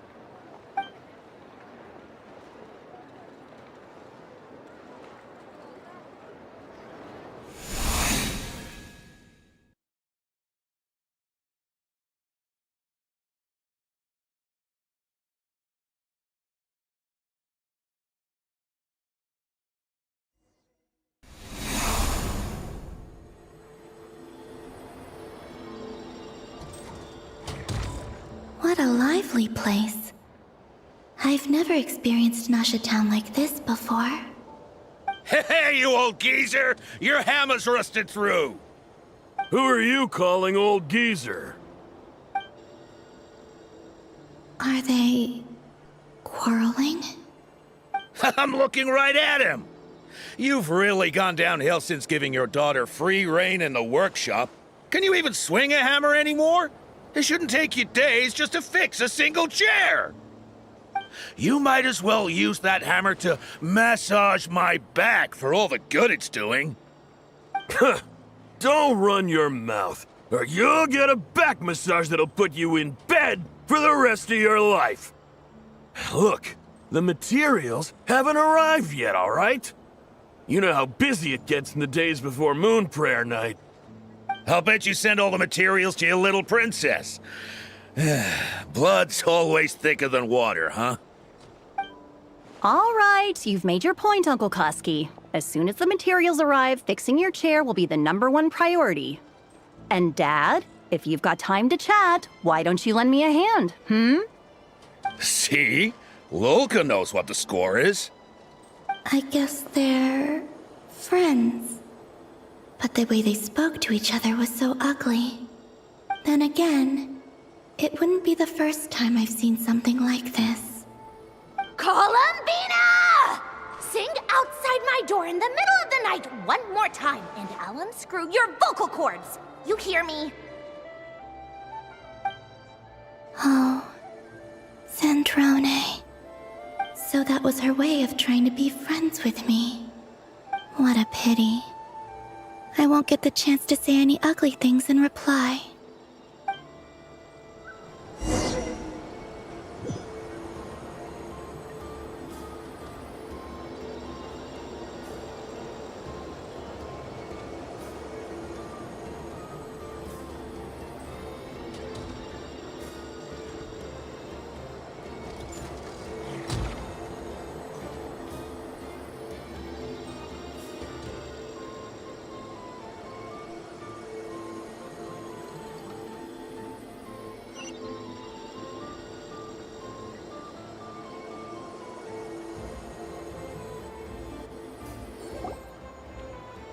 Hey, have you decided what to give her for Moon Prayer Night? I sure have. She's gonna get the surprise of her life when she's least expecting it. Then I'll whip out the ring and pop the question. The surprise of her life. What a fun turn of phrase. Cool, I get the picture. You can spare me the gushy details. Ooh, looks like we have a customer. Hello there, ma'am. Would you like some Moon Prayer Night candy? Huh? Is he talking to me? Can he see me? Here you go.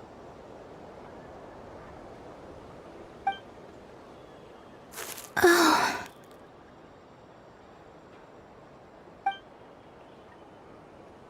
Come back anytime. Right. Now, where were we? I don't know why, but I still held out hope.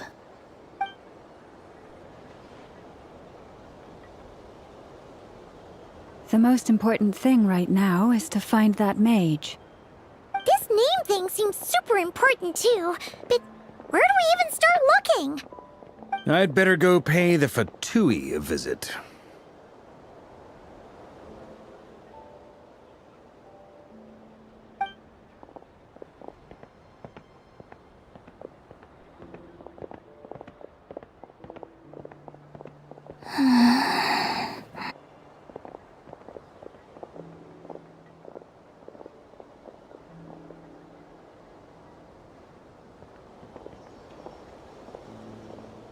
Columbina?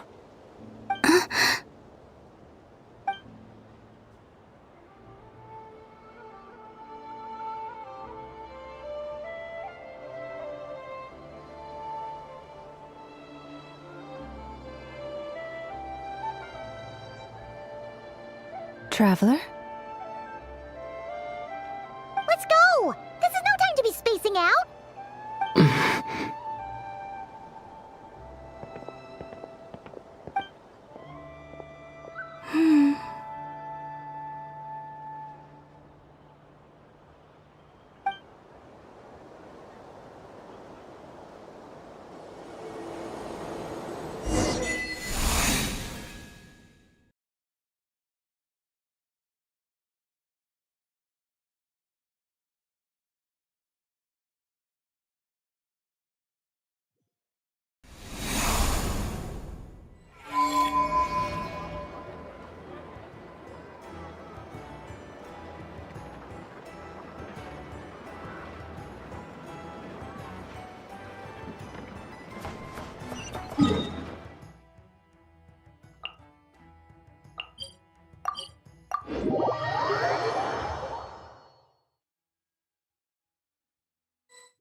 they going? They mentioned a mage and... a name? So, Mr. Varka, are you acquainted with this Nicole? Or should I call her Mage N? Not really. We've never met, though she has come up in conversation. From what I've gathered, Alice kinda took Nicole under her wing. Taught her how to speak in a more ladylike fashion, that kind of thing. Huh. Hard to imagine Alice as an etiquette coach. Yeah, Alice is a larger-than-life personality, I'll give you that. But then again, that's why she's able to draw such an eclectic mix of people into her inner circle. If I remember correctly, being an interesting person is actually one of her main entry requirements. So, if you ever wanted to join the Hexenzirkel, I'm sure you'd both be eligible to apply. Hey! Don't go around making promises on Alice's behalf! I wouldn't dare. I'm just trying to paint a picture of the Hexenzirkel for you. Okay, sure. Anyway, since none of us have ever met Nicole, how are we supposed to find her? We can't just go up to every woman in sight and ask, "Hey, are you Nicole?" Maybe something she's wearing will give it away? Like, a windbloom pinned to her chest or something. Wait a minute. Alice never said Nicole was from Mondstadt. Oh, true.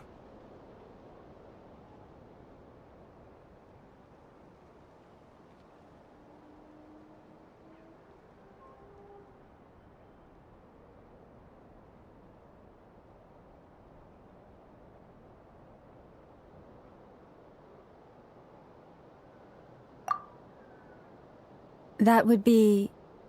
this young lady, then?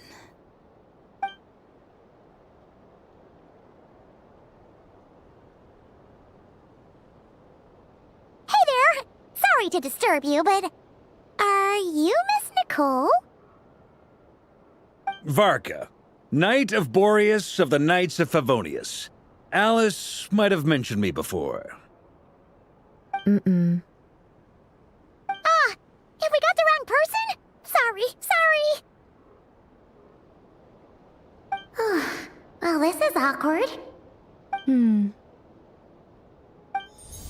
When I shook my head, I meant, no, Alice hasn't mentioned you before. Huh? Where is this voice coming from? My apologies. For certain reasons, I am unable to speak. This is the only way I can communicate with you.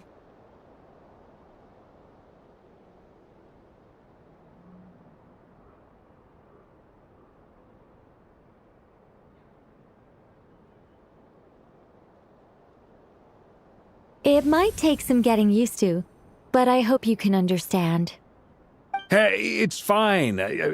I'm more shocked by the fact that Alice never speaks about me. I mean...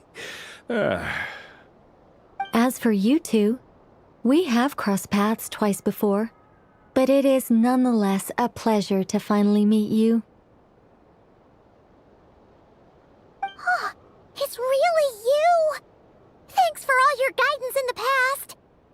You're quite welcome. This time, things are different. We have reached the unwritten pages of the story. You might say that we stand at the crossroads of fate.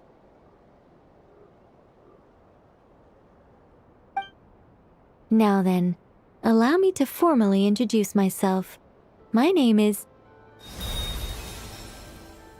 No, stop! Alice! I can't believe it! I had a whole speech prepared. I'd agonized over every single word. She always picks the worst moments to ruin other people's plans. I'm so sorry about that. Alice took the liberty of devising some bespoke self-introduction magic for each member of the Hexenzirkel. But I could have sworn I deleted all of the triggering conditions for it. How did it bypass everything? Oh gosh, this is so embarrassing. This is a very different side of Nicole than what we're used to. Is she not used to face-to-face interactions? Don't worry about it. We've seen that introduction magic once already, so it wasn't too much of a shock. Please go on, Miss Nicole. We'd love to hear what you have to say, or, well, communicate. Huh? Are they talking to this lady? But... Will you all promise to forget that horrendously embarrassing introduction? Sorry? Embarrassing? When?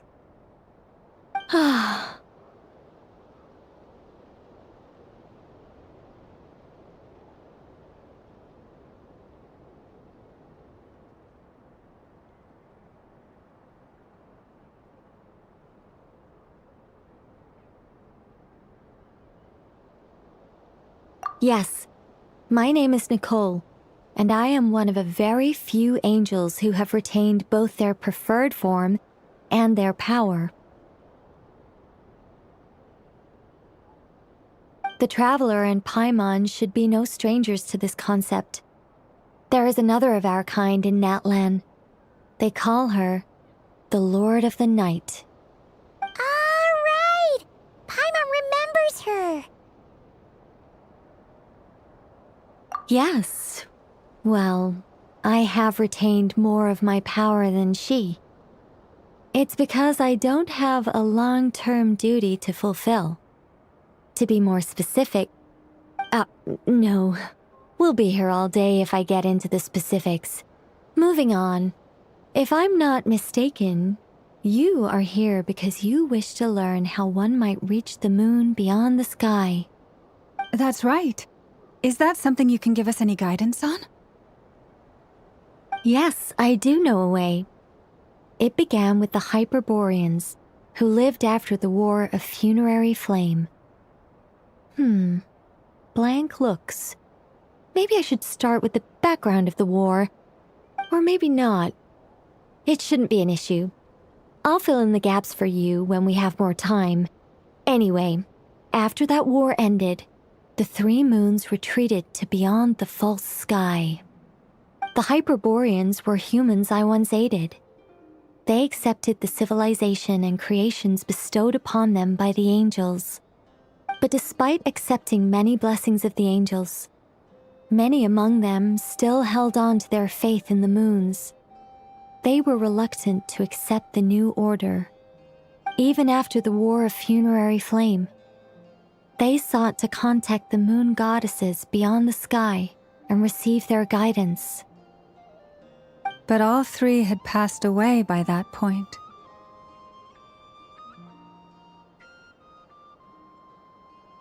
This mage has a unique method of communicating. Is she talking about the moons? Yes, but they did not know. And so, still they prayed for the moon goddess's mercy. After building titanic structures that consumed vast amounts of Kuvaki, at last they glimpsed the moons and heard their voices. But of course, they were gravely disappointed, for it was then that they realized the three moon goddesses were dead. Oh, that's such a sad story. It is. Humanity was in a very sorry state at that time. The angels who had once aided them were gone, and the War of Funerary Flames had left them homeless and destitute. Just a second, I gotta ask. How relevant is all this history to the task at hand? Well, I mean, it's... Okay, it seems we've drifted into irrelevant narrative waters. It's been a while since I've had the chance to speak inside someone's head. As soon as I got started, I lost control and the words just flowed out like a waterfall. What I'm trying to say is... Right, yes, that's it. The relevant part is the ritual created by the Hyperboreans. The fact that they bypassed the false sky and saw the true moons implies that they successfully built a connection between Teyvat and the outside world. Which means, with enough Kuvaki and a sufficiently stable connection, it should be feasible to send one person over the border. Okay, so they built some kind of portal? Oh, yes. A portal. Yes. Is disappointed. I just didn't expect you to summarize it so well. It turns out I could have said all that in one word, if only I'd managed to think of it. No, please, it's fine. This is invaluable knowledge. I'll be sure to record and preserve everything in writing. Oh, really? Well, in that case, I suppose I could backtrack and add some more detail. I did gloss over a few things so far. Whoa, whoa, whoa, time out. Let's summarize what we've got first. The Hyperboreans were the last ones to use this method, right? So we somehow need to find whatever structure they built and make sure there's enough Kuvaki to power it up. Luckily, we have the moon marrow of both the eternal and iridescent moons, so we're all good for Kuvaki. Which means the key issue we need to focus on is finding the place. Am I right so far? Yes. Although I expect the structure is long gone by now. That said, what if we could take advantage of the phantoms to travel back to a time when it still existed? Well, travel back isn't quite accurate. It's more like we'd be creating a handshake between 2 points in space-time. We wouldn't even have to pick a time when it still existed. It could just be a time when it still appeared in phantom form via projection, or we could project our own phantoms, fold them together at... You look lost. Was that too hard to follow? Yeah, things got a little, technical there. Paimon's brain is reaching capacity. All right. Let me think about how to put this more simply. Okay, got it. Over the next few days, I'll search for phantoms that we can use. Once I find one that meets the criteria, I'll let you know and we'll regroup.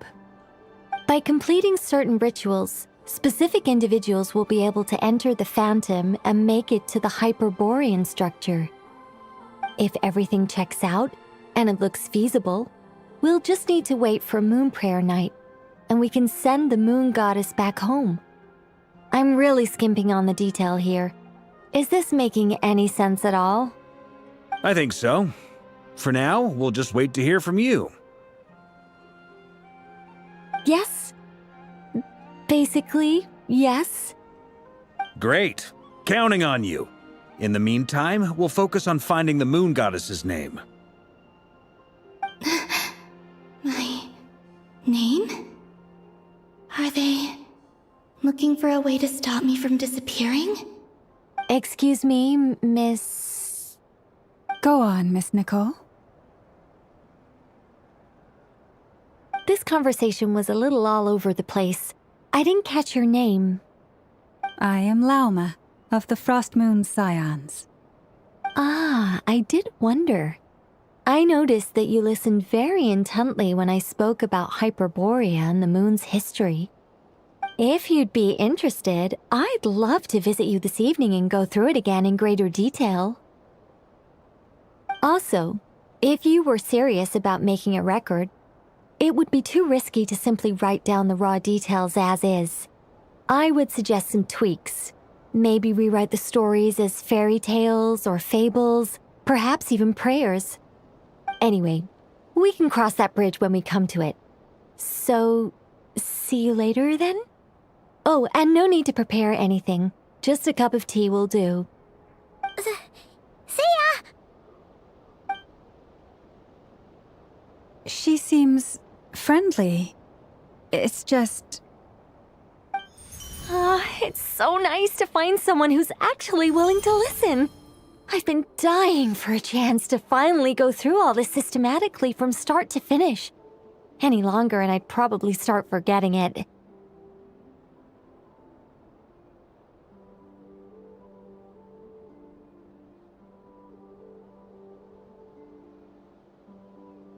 Now Paimon gets why Alice told us to mind our heads.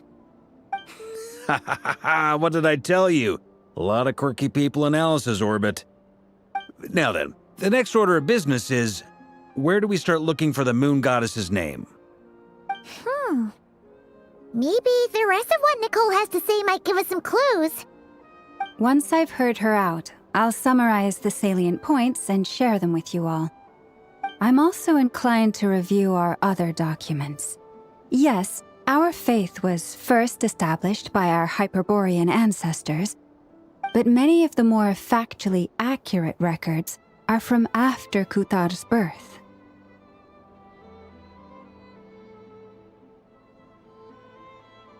Sounds like we're gonna follow Columbina's journey through Devat, huh? In that case, we'll start by heading to the Frostmoon Enclave. Sounds like a plan. Take this with you. I'll see about getting in touch with the Fatui. It'll probably just be Arlecchino and Sandroni again. They're the only ones who would want to help. Thank you, Mr. Varka. Don't mention it. Honestly, I'm more comfortable dealing with the Fatui than prying into the details of a young lady's childhood. Catch you later. I should follow them, just in case there's some way that I can help.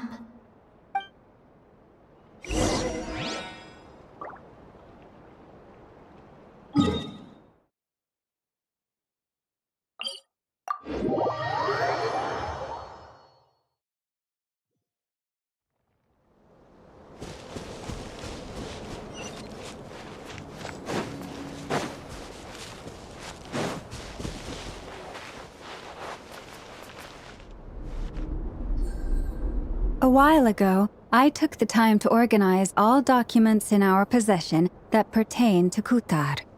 What you see here is the material I consider reliable. You're saying there's unreliable material too? Yes. Most of the information we have was transmitted through an oral tradition. Inevitably, some of her stories were mythologized and deified over the years through countless retellings. That's why I organized them into reliable and unreliable.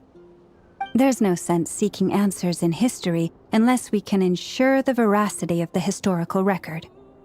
Makes sense. All right, let's take a look through.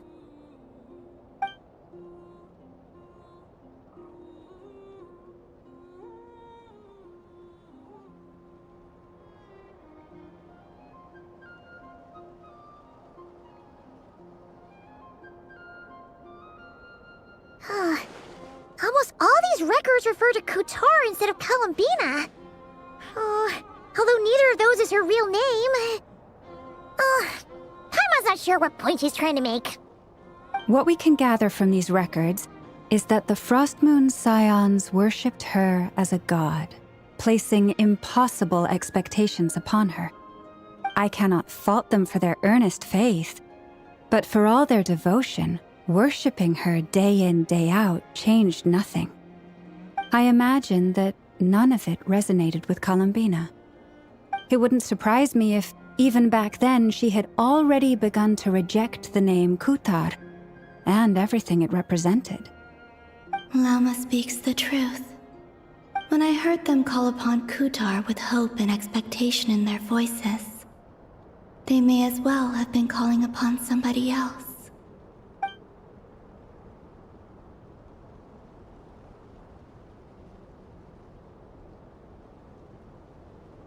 Well, that's a bit complicated.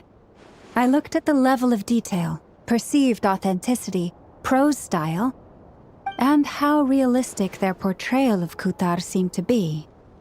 Amongst the Frostmoon Scions of today, only I know of her existence, and I alone have spoken to her face to face. As such, I know that there are certain things she simply would never do. That being said, I have sensed some changes in her lately. Changes? Me? Seems like this is getting us nowhere. For what it's worth, why don't we check the unreliable sources too? Sure. Give me a moment.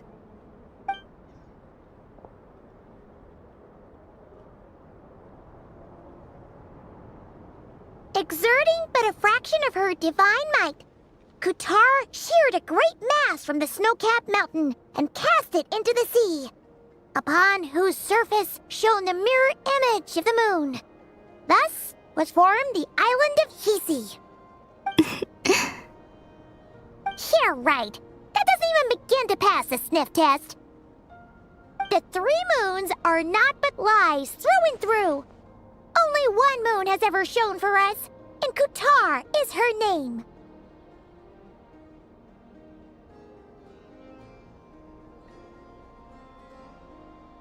The vast majority of ancient texts are filled with fanciful tales like these. I trust you understand my criteria a little better now. Kutar did not speak, merely gazing into the distance in silence.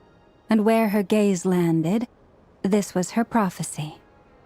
Clearly, whoever wrote this text never even met Kutar. Otherwise, they'd know that her eyes are always closed. What about you, Traveler? What are you reading?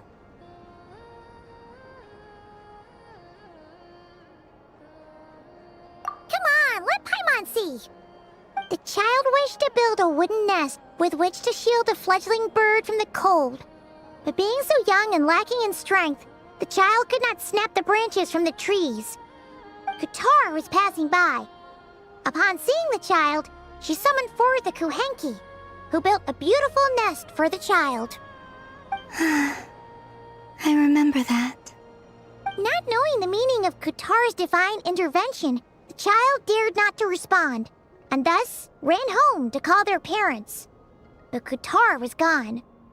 The moon chanter declared the event a miracle and took the nest as a relic, placing it on high for all to see. The child was named as one favored by the goddess and was greatly respected amongst the people. Yet, no further miracles were bestowed, and this matter was forgotten in but a few years. Huh. Any thoughts after reading that?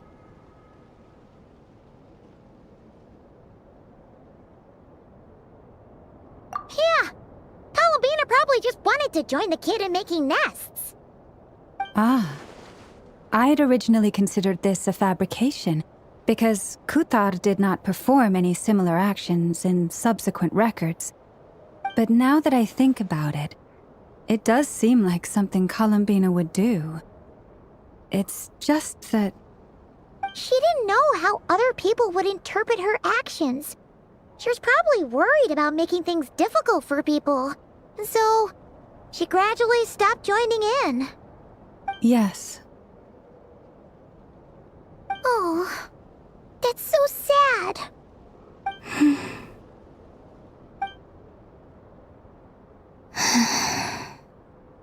And now, I can make no such gestures of warmth, even if I want to.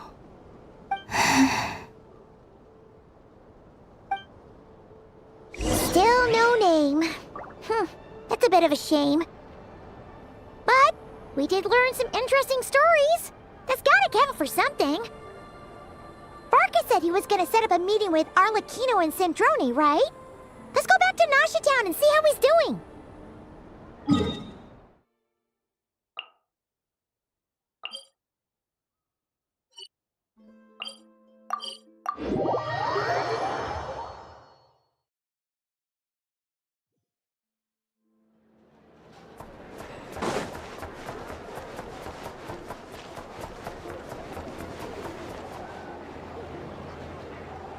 Let's see. There's Varka. Oh, and it's Durin and Albedo too.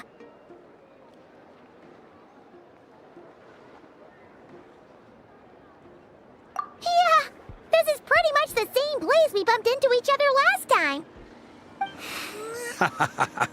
I convinced them to stick around a little longer. We were all waiting on people, so I figured having a little company would help pass the time. Ah, so you've been waiting for us? Does this mean that you've already arranged things with the Fatui? Sure does. Now you're back, we can go meet up with them together. How'd your investigation at the Frost Moon Enclave go? Well, we didn't find out Columbina's true name. But apart from that, it went pretty well.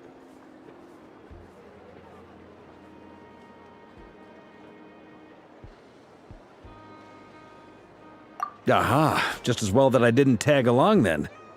I'm sure our moon goddess wouldn't want every man and his dog knowing all about her private life. Still, desperate times, desperate measures, I guess. Someone had to do it. So, Varka was waiting on us, but What about you two? Are you waiting for Alice? Oh, no, we already met with her. We discussed that experiment I mentioned to you last time. Oh, and she also handed me this communication device.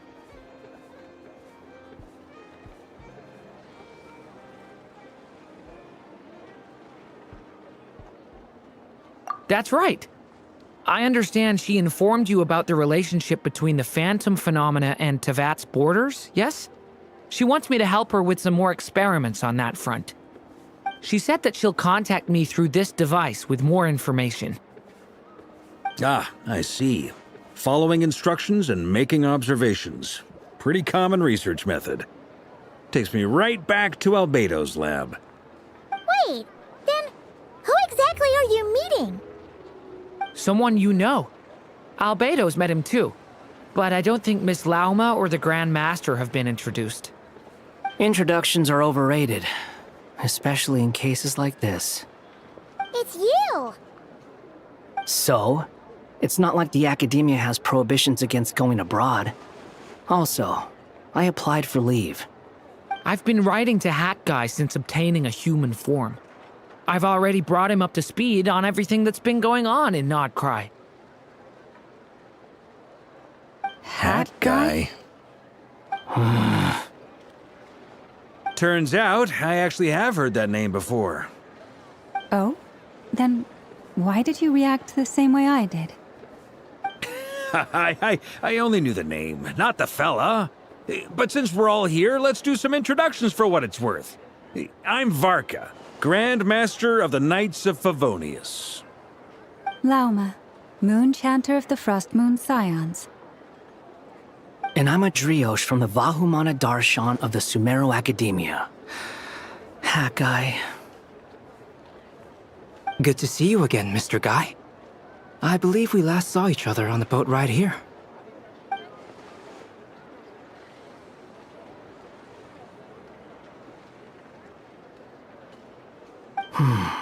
Mind you, the only reason I came here is because there's someone I want to look into. Who's that?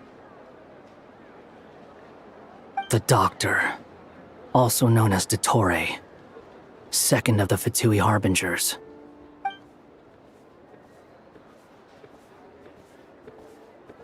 From the tone of your voice, it sounds like there's bad blood between you. I was reviewing our archives and noticed that a lot of information about him was missing. It left a bad taste in my mouth. That's all there is to it.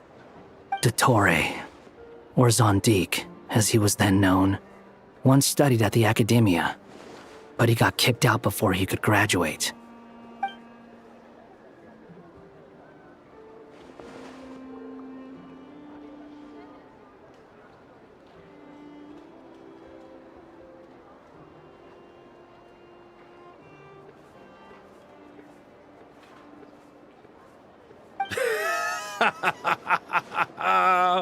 So the Harbinger's #2 man is a college dropout?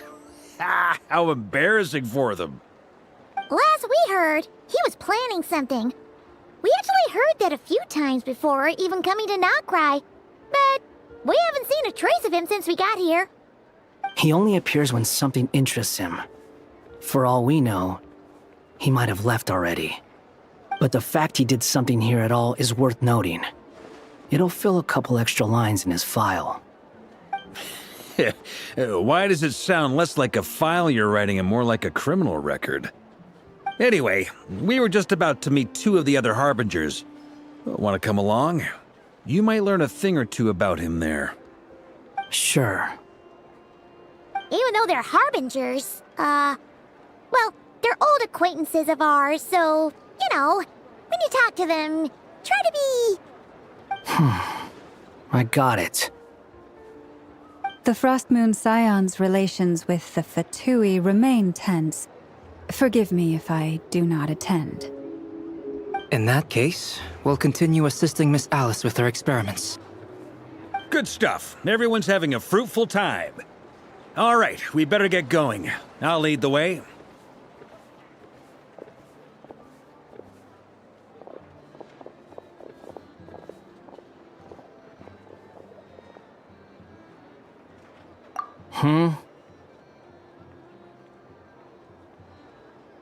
Well, yeah, that's obviously part of it. But I'm not the only one who has a score to settle with him. Neither you, nor Lesser Lord Kusanali, nor I want to see him meddling with things again.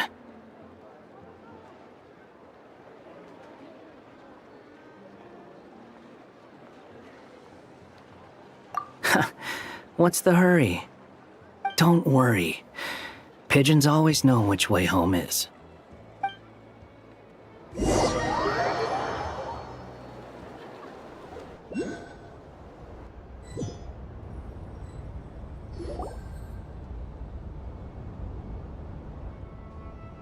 You made it.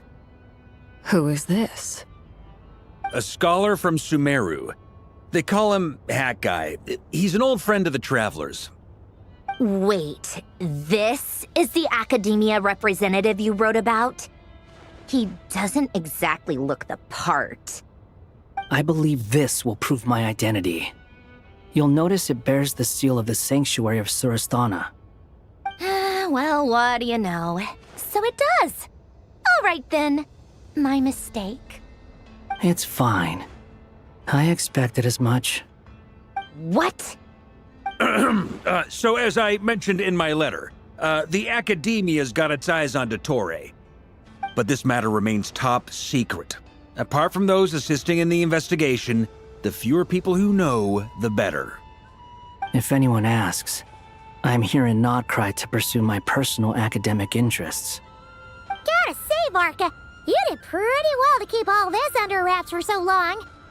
Sounds like you got in touch with the Academia about this way back. You flatter me.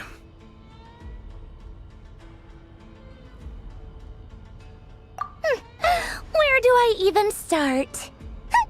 Remember that time we fought Rerir at Star Sand Shoal? He sure let me have it then, didn't he? I'll bet Dottore had that all sketched out, with me as his convenient little pawn. He could not care less about us if he tried, but hey! The feeling's mutual.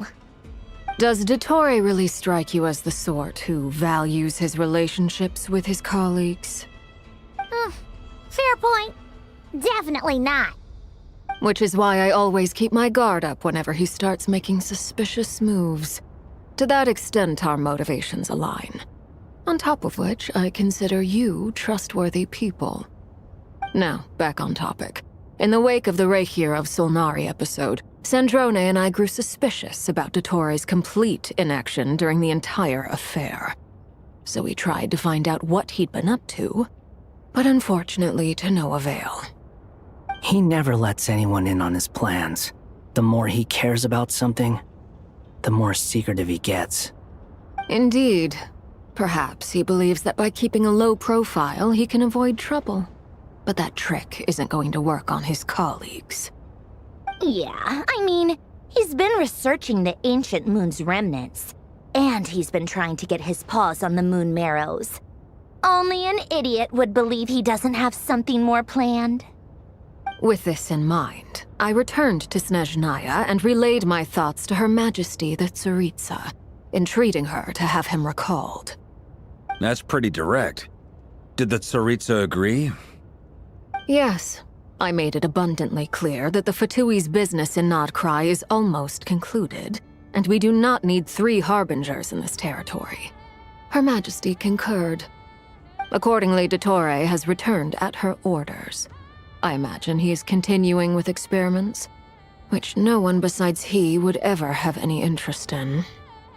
Common sense might mean nothing to him, but he's not stupid. He knows that no good can come from opposing the Tsaritsa. Smarts alone won't get him all the way. He needs the Rooster's resources and Regrator's Mora, both of which the Tsaritsa can strip from him by waggling a finger.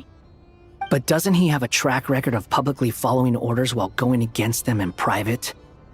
He probably has it down to a fine art by now. Wouldn't put it past him. We worked together on a research project once. Only briefly, but it was enough to show me that we're fundamentally different people. He has no interest in doing things methodically, stage by stage. His thoughts jump all over the place, and the moment his curiosity is satisfied, or he gets the results he wants, he disappears. The only similarity we share is that, once we set our minds on doing something, we will see it done, whatever it takes. Oh, we definitely saw some of that in your battle with Rerir. You got so competitive. Ugh, do not remind me. Then I believe we all concur. Dottore will not simply give up. Fantastic. Now this is turning into a whole day of unpleasant memories. Ugh. Are you talking about the moon marrow stuff? He also strikes me as the kind of person to disregard experimental regulations, ruin all the equipment, and go way over budget. Then leave the first person he can find to deal with the fallout. Exactly. This one time, he was running some high-temperature experiment and the substance exploded. But does he care? No. He orders his subordinates to open the device so he can observe the results, which causes the gas inside to leak out.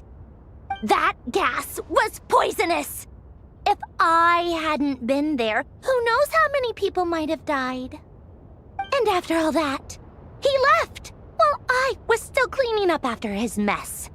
What a waste of time, he said.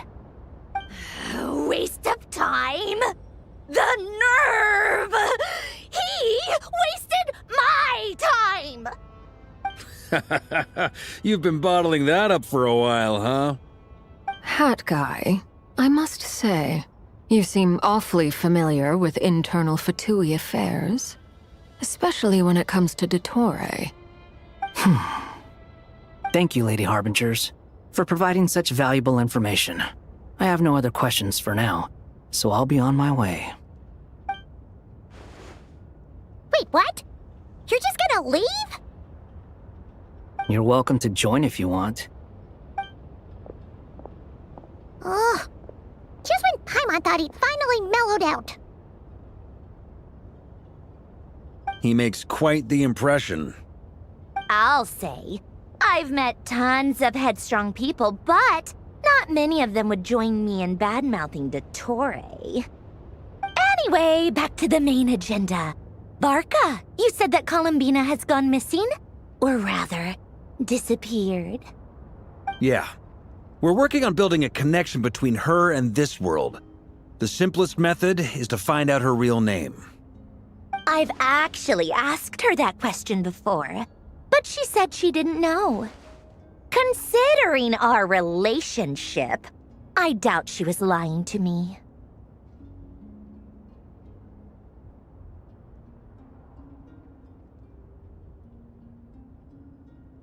As far as I recall, she was never dispatched by Her Majesty to claim a gnosis or anything like that. The Tsaritsa's plans had long contained a place specifically for her. I always thought that was weird. What could she do that the rest of us couldn't? Knowing what we do now, it's probably something related to Kavaki, right? More than likely. When she first arrived, Columbina would often go to Her Majesty and ask when she could start the task assigned to her. But Her Majesty always gave the same reply. The time has not yet come. So she spent her days in Snezhnaya doing basically nothing. The Tsaritsa has summoned a beautiful blind maiden to be a harbinger, giving her the third seat by virtue only of her enchanting voice. It was a dumb and stupid rumor.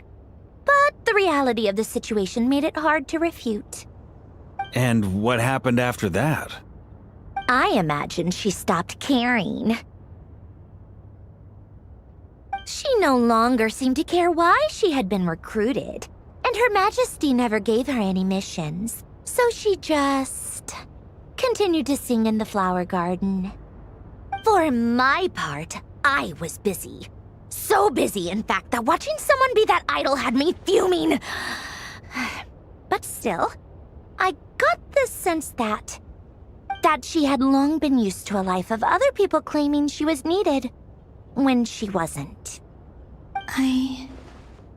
Just felt that having a place to stay would cost me something eventually. And so I waited quietly for the day that I would have to pay the price. And on the other end of that spectrum, you had me. Someone once told me that I had the lousiest work and the toughest luck. That's a good way of putting it.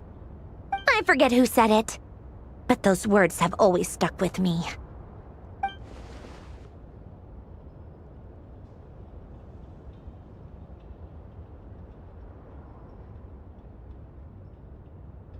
But you've done your job exceptionally well all this time. Because at heart, you are a conscientious person. What is it? Something come to mind?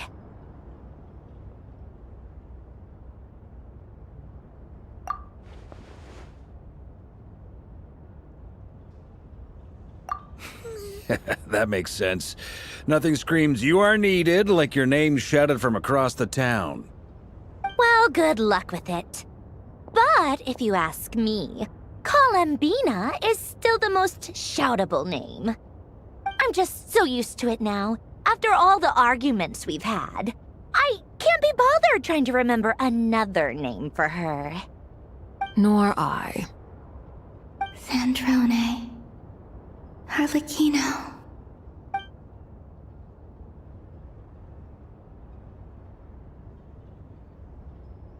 Huh! It's a Sealy! Does that mean Nicole has news for us? Ladies, I thank you for your hospitality. If the chance ever comes up, I definitely owe you both a drink sometime. I'm sure it will. You can make your own way out. Heck, you've been here enough times, you probably know your way around better than I do.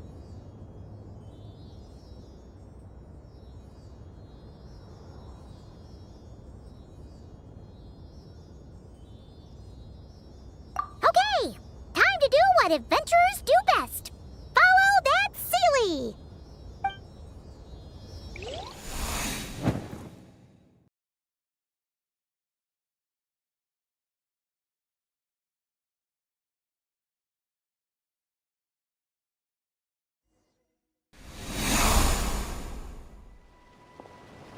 Here you are.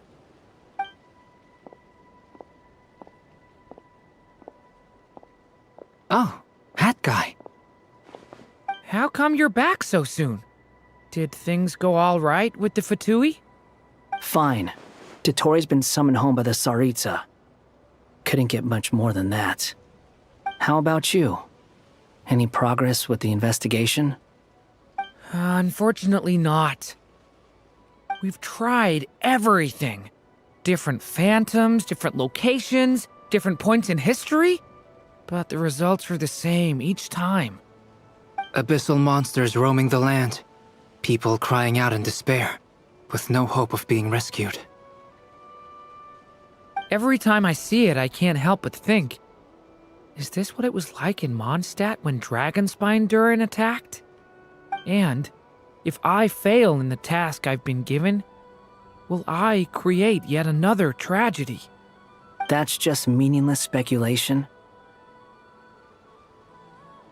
When we encountered similar phenomena previously, I tried to interfere with those illusions, using sounds and lights to guide them. However, we could not change their fates. At most, we were able to extend their existences. The events of the past are like fate that has been written into Irminsul. There isn't a living thing in Teyvat that can escape its past. But Miss Alice instructed us to try to find ways to change the outcome that these phantoms face. It's an impossible task. Can't you just refuse? Since she asked us to do this, I feel like it can't truly be impossible. Or if it is, well, mages can make the impossible possible. I could not have been born as Durin otherwise. But you also said that your past 39 attempts were fruitless. That's true. But you're still going. Yes. After this many futile attempts, surely you realize that you're not doing this because you still believe what some mage told you. It's because you want her hypothesis to come true. It's something you wish for deep inside. So, think for yourself about what you want to do. As long as you don't believe it's futile, it isn't. Yeah.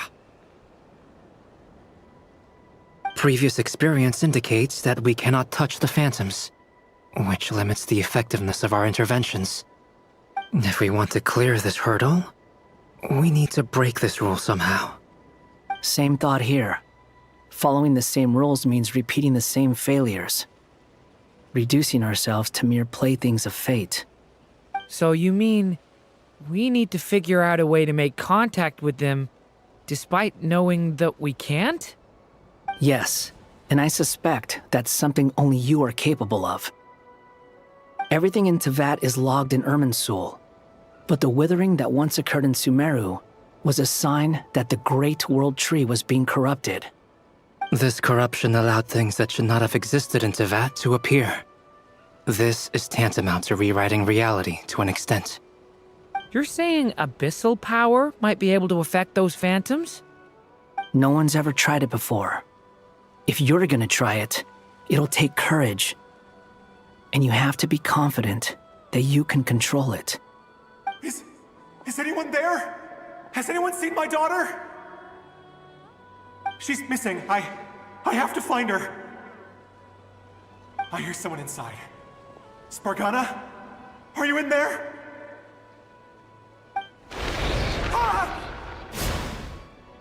If I can use my abyssal powers to warn him that there is danger here, maybe it'll change his decision. Maybe he'll stay away. Yes. The important thing is not the nature of the power, but rather how you use it. To intimidate and obstruct. Sounds about right for the Abyss. Let me try. I should be able to influence that thing.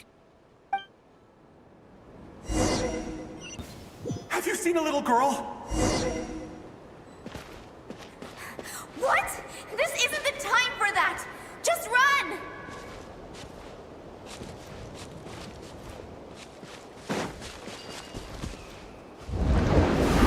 I hear someone inside. Spargana? Are you in there?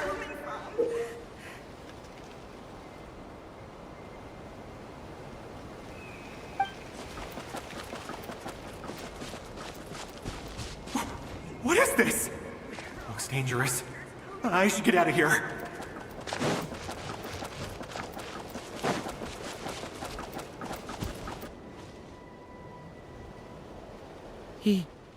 He really left. Ha! We did it! Don't celebrate too soon. Follow him. See what he does next.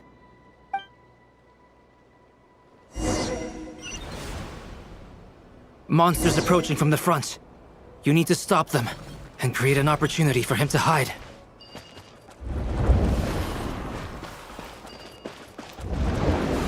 No! There's monsters ahead!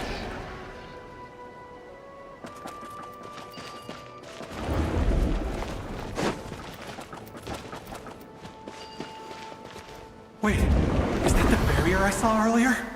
Why is it appearing now? It's as if someone's controlling it.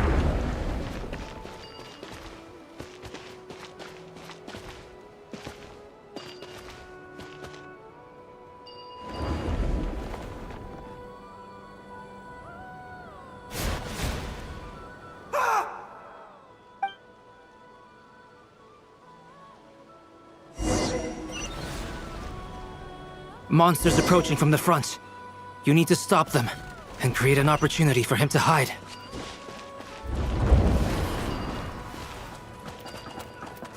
No! There's monsters ahead!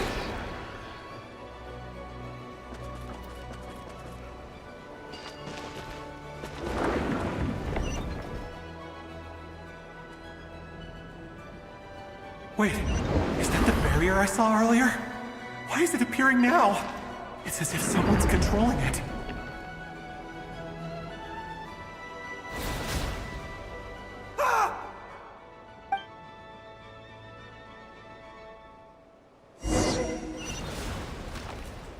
Monsters approaching from the front.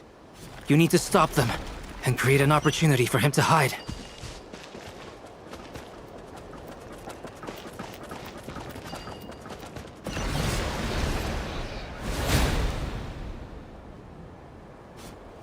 Help me!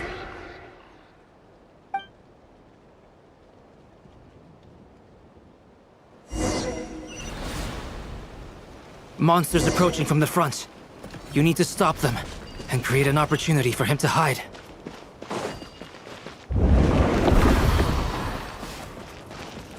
No! There's monsters ahead!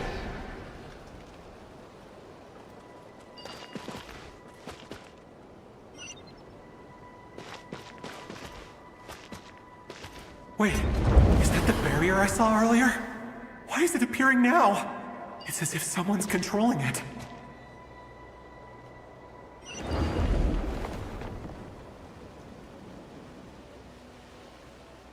The monsters are gone.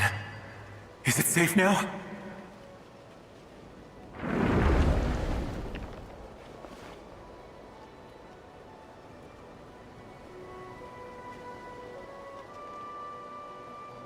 The barrier's gone too. How odd.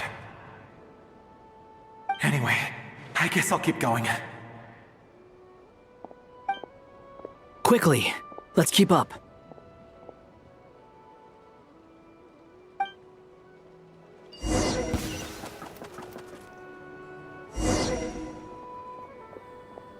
Wait, there was someone else here? Don't go any further. We've got anti-monster traps laid out everywhere. But my daughter must just be up ahead. I have to go. This way's blocked.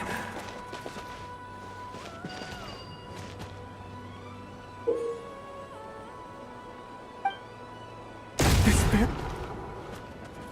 Ah!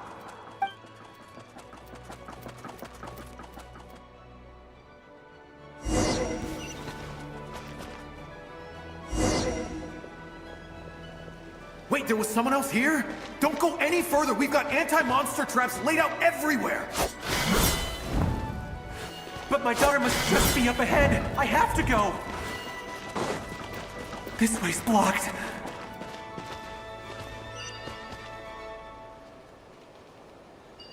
We might be able to use the explosives over there, but we need to take care not to hurt him.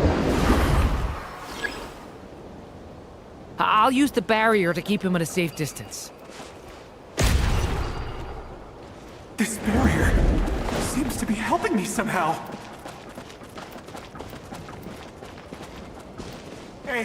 Hey, wake up! Oh, no good. Gotta keep moving ahead.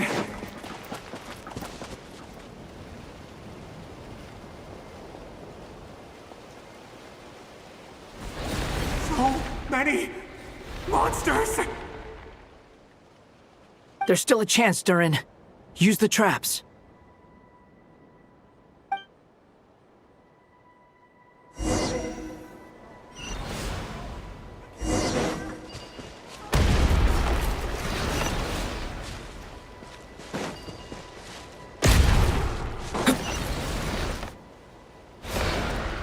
Help me!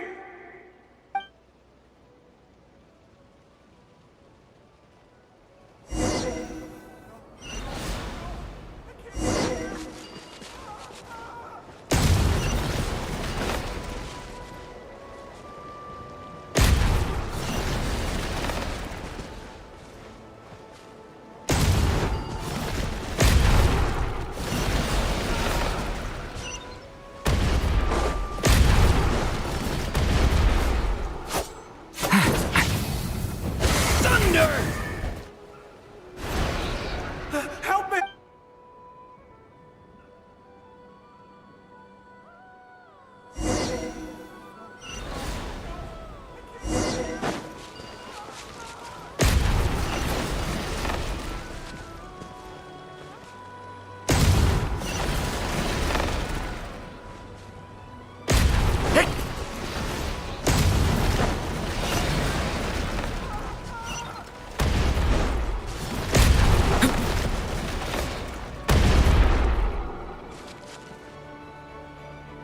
This is a new development. I've never seen this happen before. We might just be able to save this person.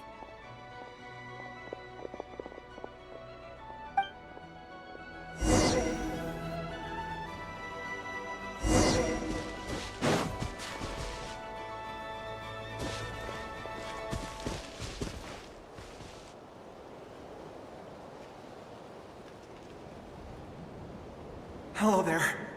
Have you seen my daughter? Spargana's her name. She's carrying a large backpack. Get out while you still can, you fool. You won't find any survivors here. But I can't just leave her here. She must be so scared right now. Sorry. Wish I could help, but I haven't seen her. You'll just have to keep looking. Okay, thank you. If I do find her, I'll get her to shelter and come back for you. Don't bother. I've got nowhere left to go.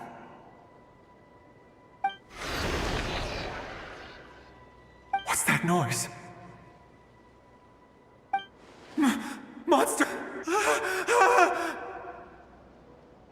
No, if he goes inside, he'll be walking into a trap. Let's try this once more. This time, we have to stop him.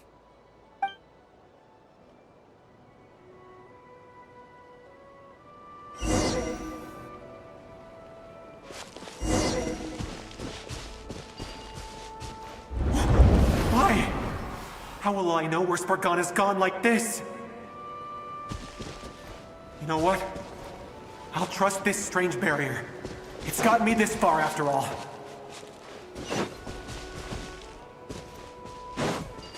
What? What's this? Hey! Let us out! Spargana, are you there?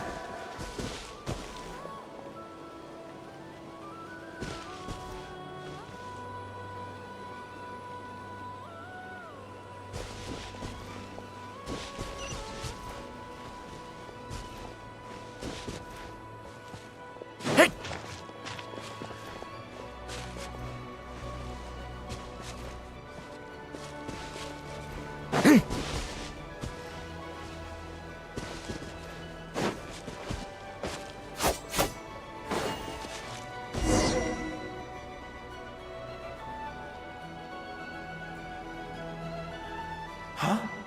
That looks like one of my daughter's books! Thank you. Thank you! Yes, it's one of hers for sure. That's her name on it right there. She left her backpack here.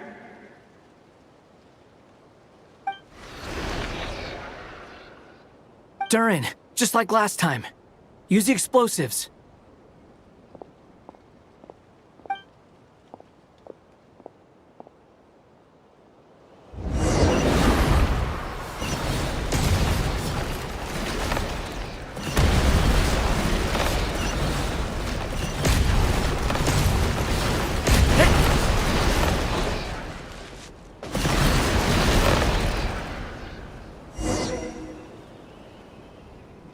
It won't work. There's not enough left. If he makes it in, he'll die. But then, this clue could be the key to him finding his daughter. It might not be the only one. Better he misses that clue than loses his life. I guess so.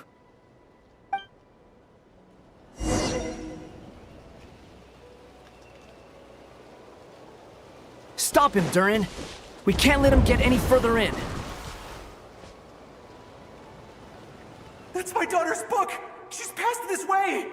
Why? Why won't you let me go in? I've searched and searched and searched just for this! But how will I find her without any clues?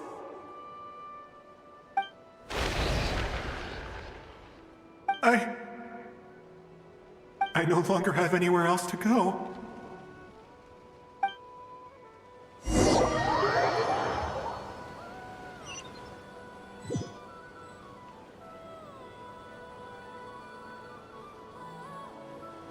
I'm sorry.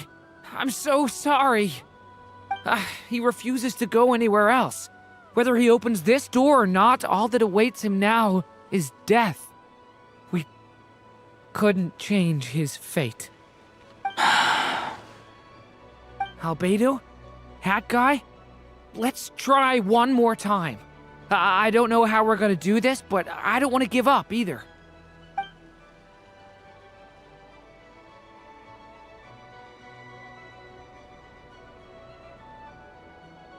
Why am I here? What's going on? All these scenes running through my head. Where are they from? Huh? What's going on? His reactions have changed. How many times have I... What's happening to me? Huh? Wait. Who are you? You can see us now? I feel like I always could, but that I only just realized you were there. I'm sorry, I don't know how to describe what I'm feeling. But you were the ones guiding me using that marked barrier, right? I haven't done anything yet, but those monsters, those deaths, they feel like memories. Like things I really did experience. I won't find my daughter. In fact, I'll ultimately die trying to find her. Isn't that right? Well, no, it isn't. Yes, it is. Even so, we're trying to find a way out of this. You've not seen my daughter either, have you? It seems she really isn't here.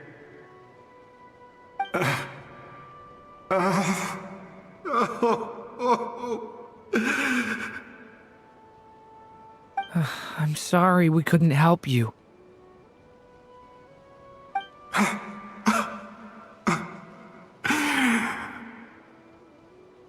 I'm just tired. Maybe this is destiny. Maybe it doesn't matter how hard I search. How long do I have left? Experience says 15 to 20 minutes. 15 to 20. Thank you for all your help. Let's rest a while. You look exhausted too. Now's not the time for you to start pitying us. It's not pity.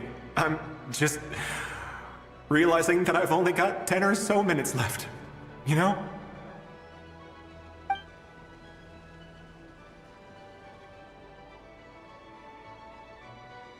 You say you're from Mondstadt, yes? A place with windmills, where people enjoy limitless freedom? And you're from Sumeru, where they've built an academy into a giant tree? Yes. It seems you've never heard of either place. Those names are unknown to me, I'm afraid, yes. Have you heard of Hyperborea? I have, but I heard that it was destroyed in the distant past. I see. That was where my ancestors once lived. What about Delphi Pytho? Was it later rebuilt? I've never heard that name. Then what about Salvindagnir? I have seen that name on stone tablets on Dragonspine. But I'm afraid the only things left of that place are its ruins. I see. Sure enough, there was no way to turn this around, huh? I'm sorry. I was the one who asked to chat, but it seems like we're too many ages apart. There's barely any common ground to start from. It's all right. We did hear something new, at least. From how you speak of your lives, things must be going all right for you, I guess. They are. Mondstadt is a place of freedom and happiness. There's a lot of good people in the church and the Knights of Favonius, and even outsiders find that it's an easy place to feel at home. We have festivals a few times a year. Everyone gets together to drink, sing, and be merry. Sumeru is a lot more uptight. Not really the kind of place where you can relax. It's a nation fraught with problems wherever you look. But if all you want in life is to seek knowledge, I guess it's pretty much paradise. That's wonderful.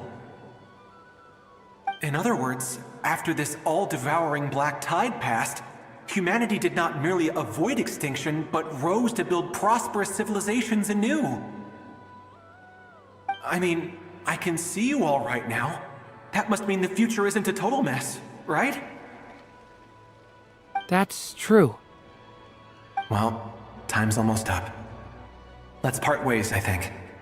Might be best if you don't waste too much time on me. The chances are slim, I know, but I'd like to spend these last few minutes looking for Spargana.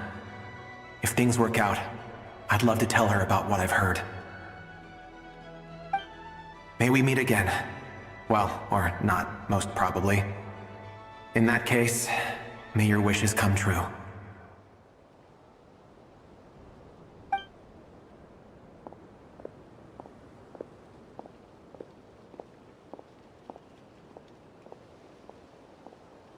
He's gone. In a few minutes, he will meet the end that was his to begin with. The ending of this tale did not change, but I believe that we've just made the most progress we have yet. May your wishes come true. If only it were so simple. Hat guy, could I ask you a question? You've never talked about your past. It seems complicated, and it weighs heavily on you, too. Would you be willing to tell me about it? I mean, sometimes it's better to get things out in the open. Take that guy we try to help, for instance. At least he said goodbye with a smile, right? I know about Albedo's past. Our experiences are very similar, and he created me. As for you, you're my first friend, and you've witnessed every step I've taken. But by comparison, I know nothing about you. Either way, I mean, we're still best friends. But if I knew more about you, I might understand your thoughts a bit better. I've told you about myself. I'm a student at the academia. And what did you do before that? Prepared for the entrance exam? All right. If you really don't want to talk about it, I won't press you any further. I was a puppet built from the branches of a white tree, using technology left behind by the Conrian schools of mechanical engineering. A white tree? You mean an Irminsul tree? Yes. A branch of Irminsul that was once connected to the main tree. So you had a human creator too? Yeah. But my creator abandoned me after deciding that I was a failure. After that,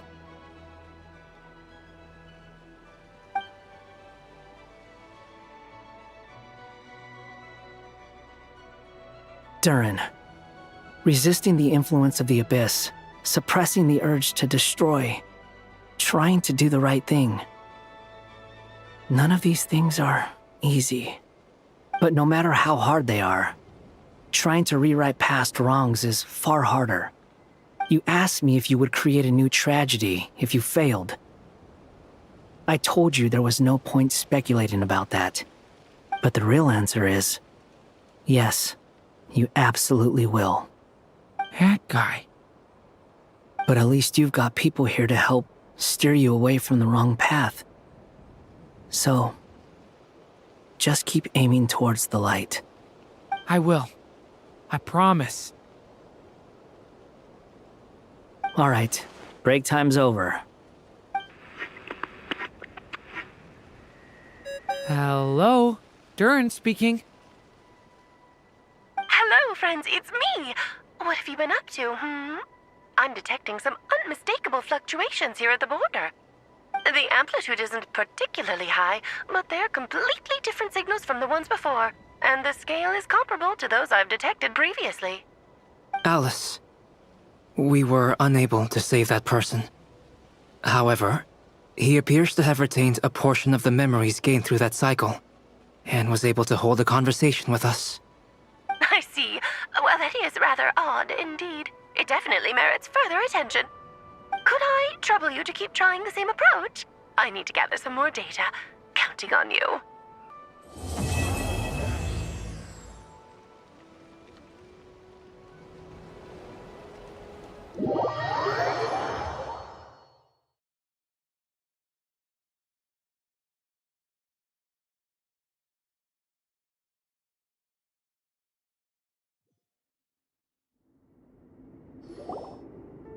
There you are. I was worried you might stop to collect treasure chests opened by the Seelie along the way.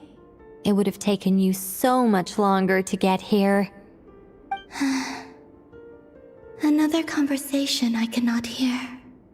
I am delighted to see that you understand what takes priority, and that your adventurer's instinct has not swayed your resolve. Really, I must applaud you for it. You should know. Paimon's head. Okay, I'll try and keep it short. My senses are telling me that this is where we shall find the entrance to the ruins. Oh, cool! Well, what are we waiting for? Let's open it up and see! Patience. This was a sanctuary of great importance to the Hyperboreans. A special process is required to open the gate. Oh! Like the place that housed the Eternal Moon's marrow?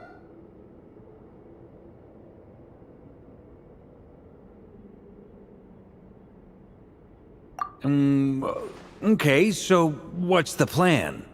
Need us to do anything? And just the short version, if you can. Ah. Alright then. I was planning to start with some background on the invention of these techniques. Are you sure you don't want to hear it? It's quite informative. Remember what you were saying about priorities? Fine. Simply put, we need 3 human representatives to successfully undergo a process of Kuvaki resonance. Think of it as a test from the 3 moon goddesses to see if the entrants are qualified, with the most recognizable qualification being Kuvaki. Pretty sure Lauma would ace that test. Oh, wait. But we need 3 people. I also have no doubt that the Moon Chanter would be qualified. But we would need 2 other people with the same constitution. Therefore, the most feasible method is not so much to follow the rules, but to figure out how the test functions and find a workaround. I've done some research, and it turns out the mechanism is rather crude. We'll simply need humans to stand before it who have sufficient Kuvaki energy within them. I'm with you so far. How do we get the Kuvaki in them? The easiest way would be transfusion.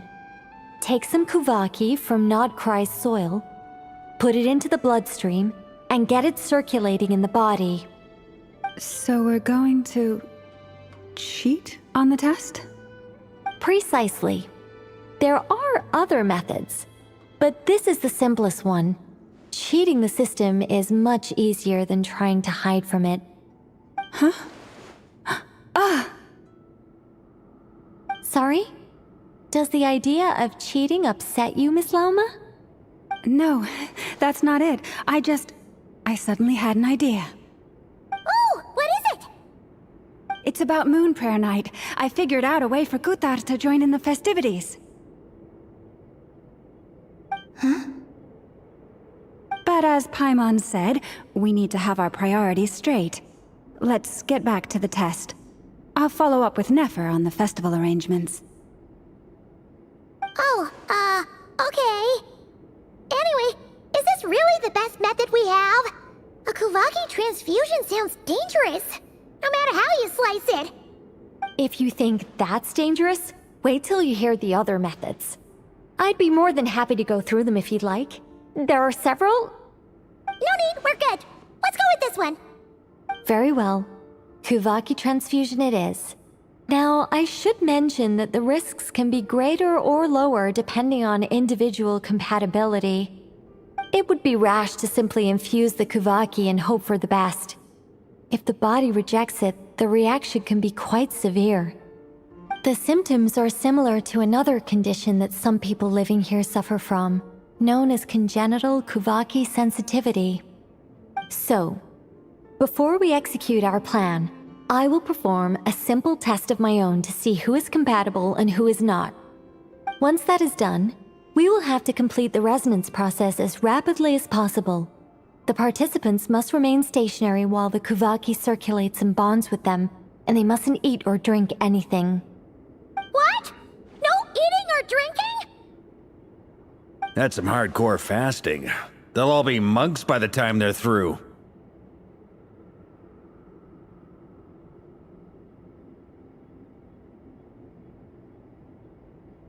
"3 days. Oh, that's so long! And we still need to find 2 more people who are not just compatible, but also willing to volunteer. Fasting?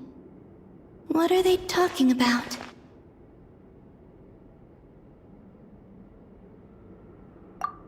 Really? Don't you want to think this through? Haha, count me in too. 3 days without food? I can handle that. Miss Nicole has made it clear that this is the easiest way. The way I see it, there's nothing else to discuss. It's time to step up.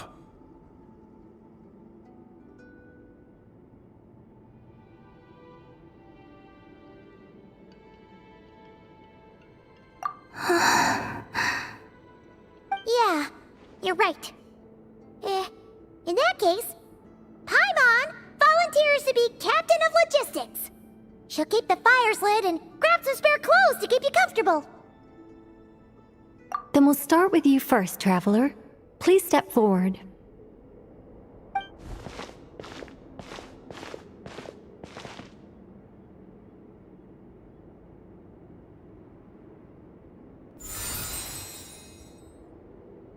How's it going?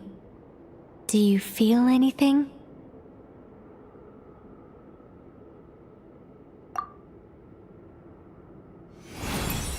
How about now?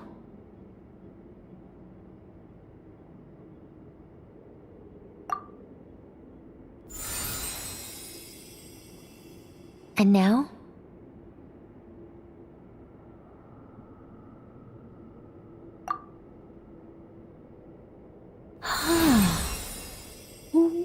What about now?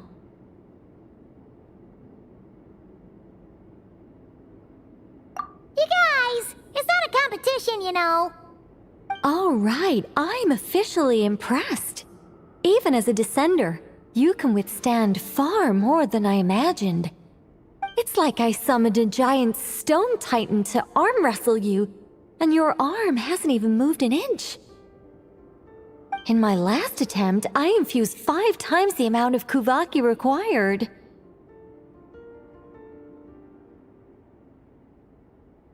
Yes, safe to say, compatibility won't be an issue for you. You're eligible to join. You're next, Mr. Varka. Sure, here goes nothing.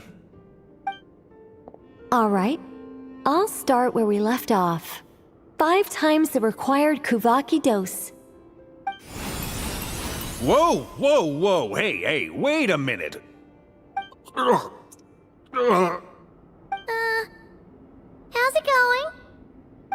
Ooh, no, not great. I kind of want to puke. Feels like I've been drinking too much.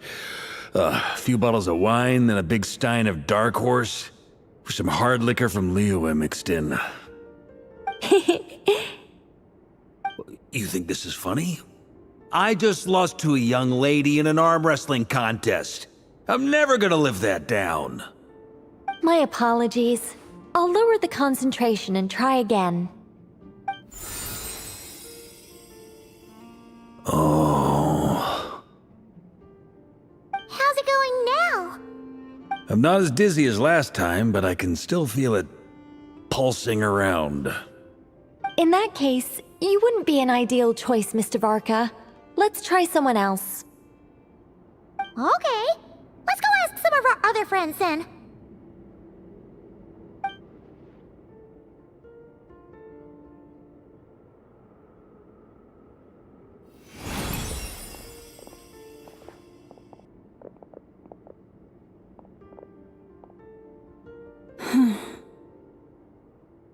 No surprises here, Miss Moonchanter. You're perfectly compatible. You may join.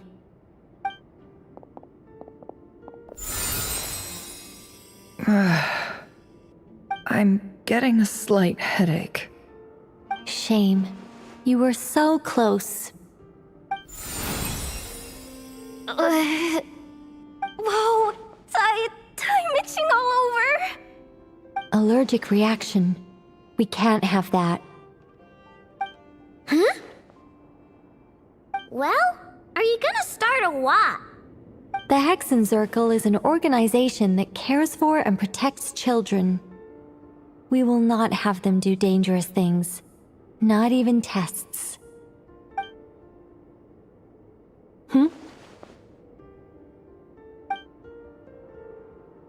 Is something the matter? The candidates have to be human. I guess that rules me out too. Huh. Everyone except the Moonchanter got beaten. Guess I don't need to feel so bad after all. I mean, looks like this isn't gonna be as easy as we thought. Perhaps I could ask for volunteers among the Frost Moon Scions. I'll see about talking to some trusted Lightkeeper colleagues. Itlua springs to mind. In fact, I think we had some former Frostmoon Scions join our ranks recently. Can you give me the scientific explanation for how the test works? I can probably make some kind of test bot. Then we can just zip through Nashatown, going up to people and pressing a button to check their status. Wouldn't that be way easier? No. Wow! No elaboration for once. How about I contact the Knights of Favonia's garrison in the Wave Chaser plane? Shame that Lohan's already left. And that guy's even tougher than I am. Strange. The moon goddess is clearly revered by many people. So why is she on the brink of disappearing? She mentioned that the world has rejected her from the very beginning. And when we fought the Reikir of Solnari, it seemed like she exhausted her power for our sake. Also, Paimon's not sure revered is the right word for how people feel about her. Gratitude, certainly. For my part, anyway. It's basic reciprocity. She helped us, so she deserves our help in return. Yeah. Even though she looked like she didn't care, she still saved a ton of people, including me. A review of the relevant data leads me to conclude that Miss Columbina is a good person. Yep, you bet! They really think so? I'm super surprised that Columbina isn't her actual name, though. I think it really suits her. It's light and graceful and... yeah, just a really pretty name. I know, right? Unfortunately, that's not our decision to make. Columbina. That was the code name the Fatui gave me. But it also came up in the song I heard when I was born. But... is that really all there is to it? What do I truly think of my own name? Is there anyone left who will still call me by that name?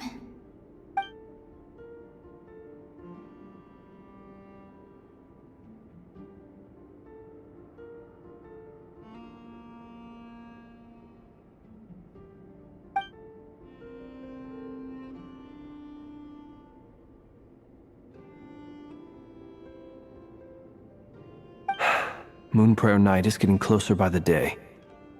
We're running out of time. We need to look for other candidates. Then allow me to try. Huh? What are you doing here? You contacted your friends via the Adventurers Guild. Sandrone has been keeping an eye out for something like that, so she informed me. Since I have the ability to accommodate a moon marrow, I should prove to be a suitable candidate. Arlecchino. When can we begin? I see. We can begin right away.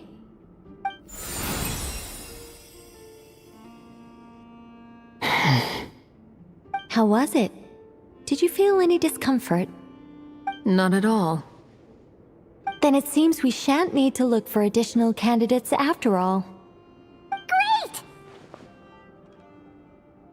Cool. Alright, like Paimon said, the rest of us can take turns making sure the three of them stay warm and comfy. Then, my job is to take care of the caretakers. I will ensure everyone receives food and accommodation. I'm ready as well.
The work is done. The sacred scroll shut. The stars grow dim, the people silent. The white sun sets, the silver moon rises. O path to the temple, appear now before us.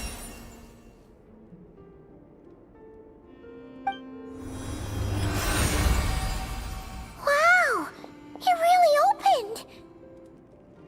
So that's what all this is about. They've been trying to open this gate. Come, let us enter.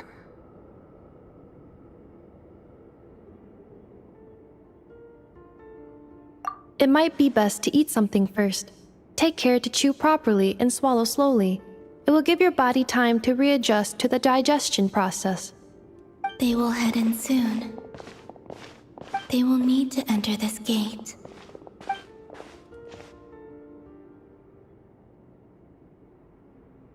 Huh?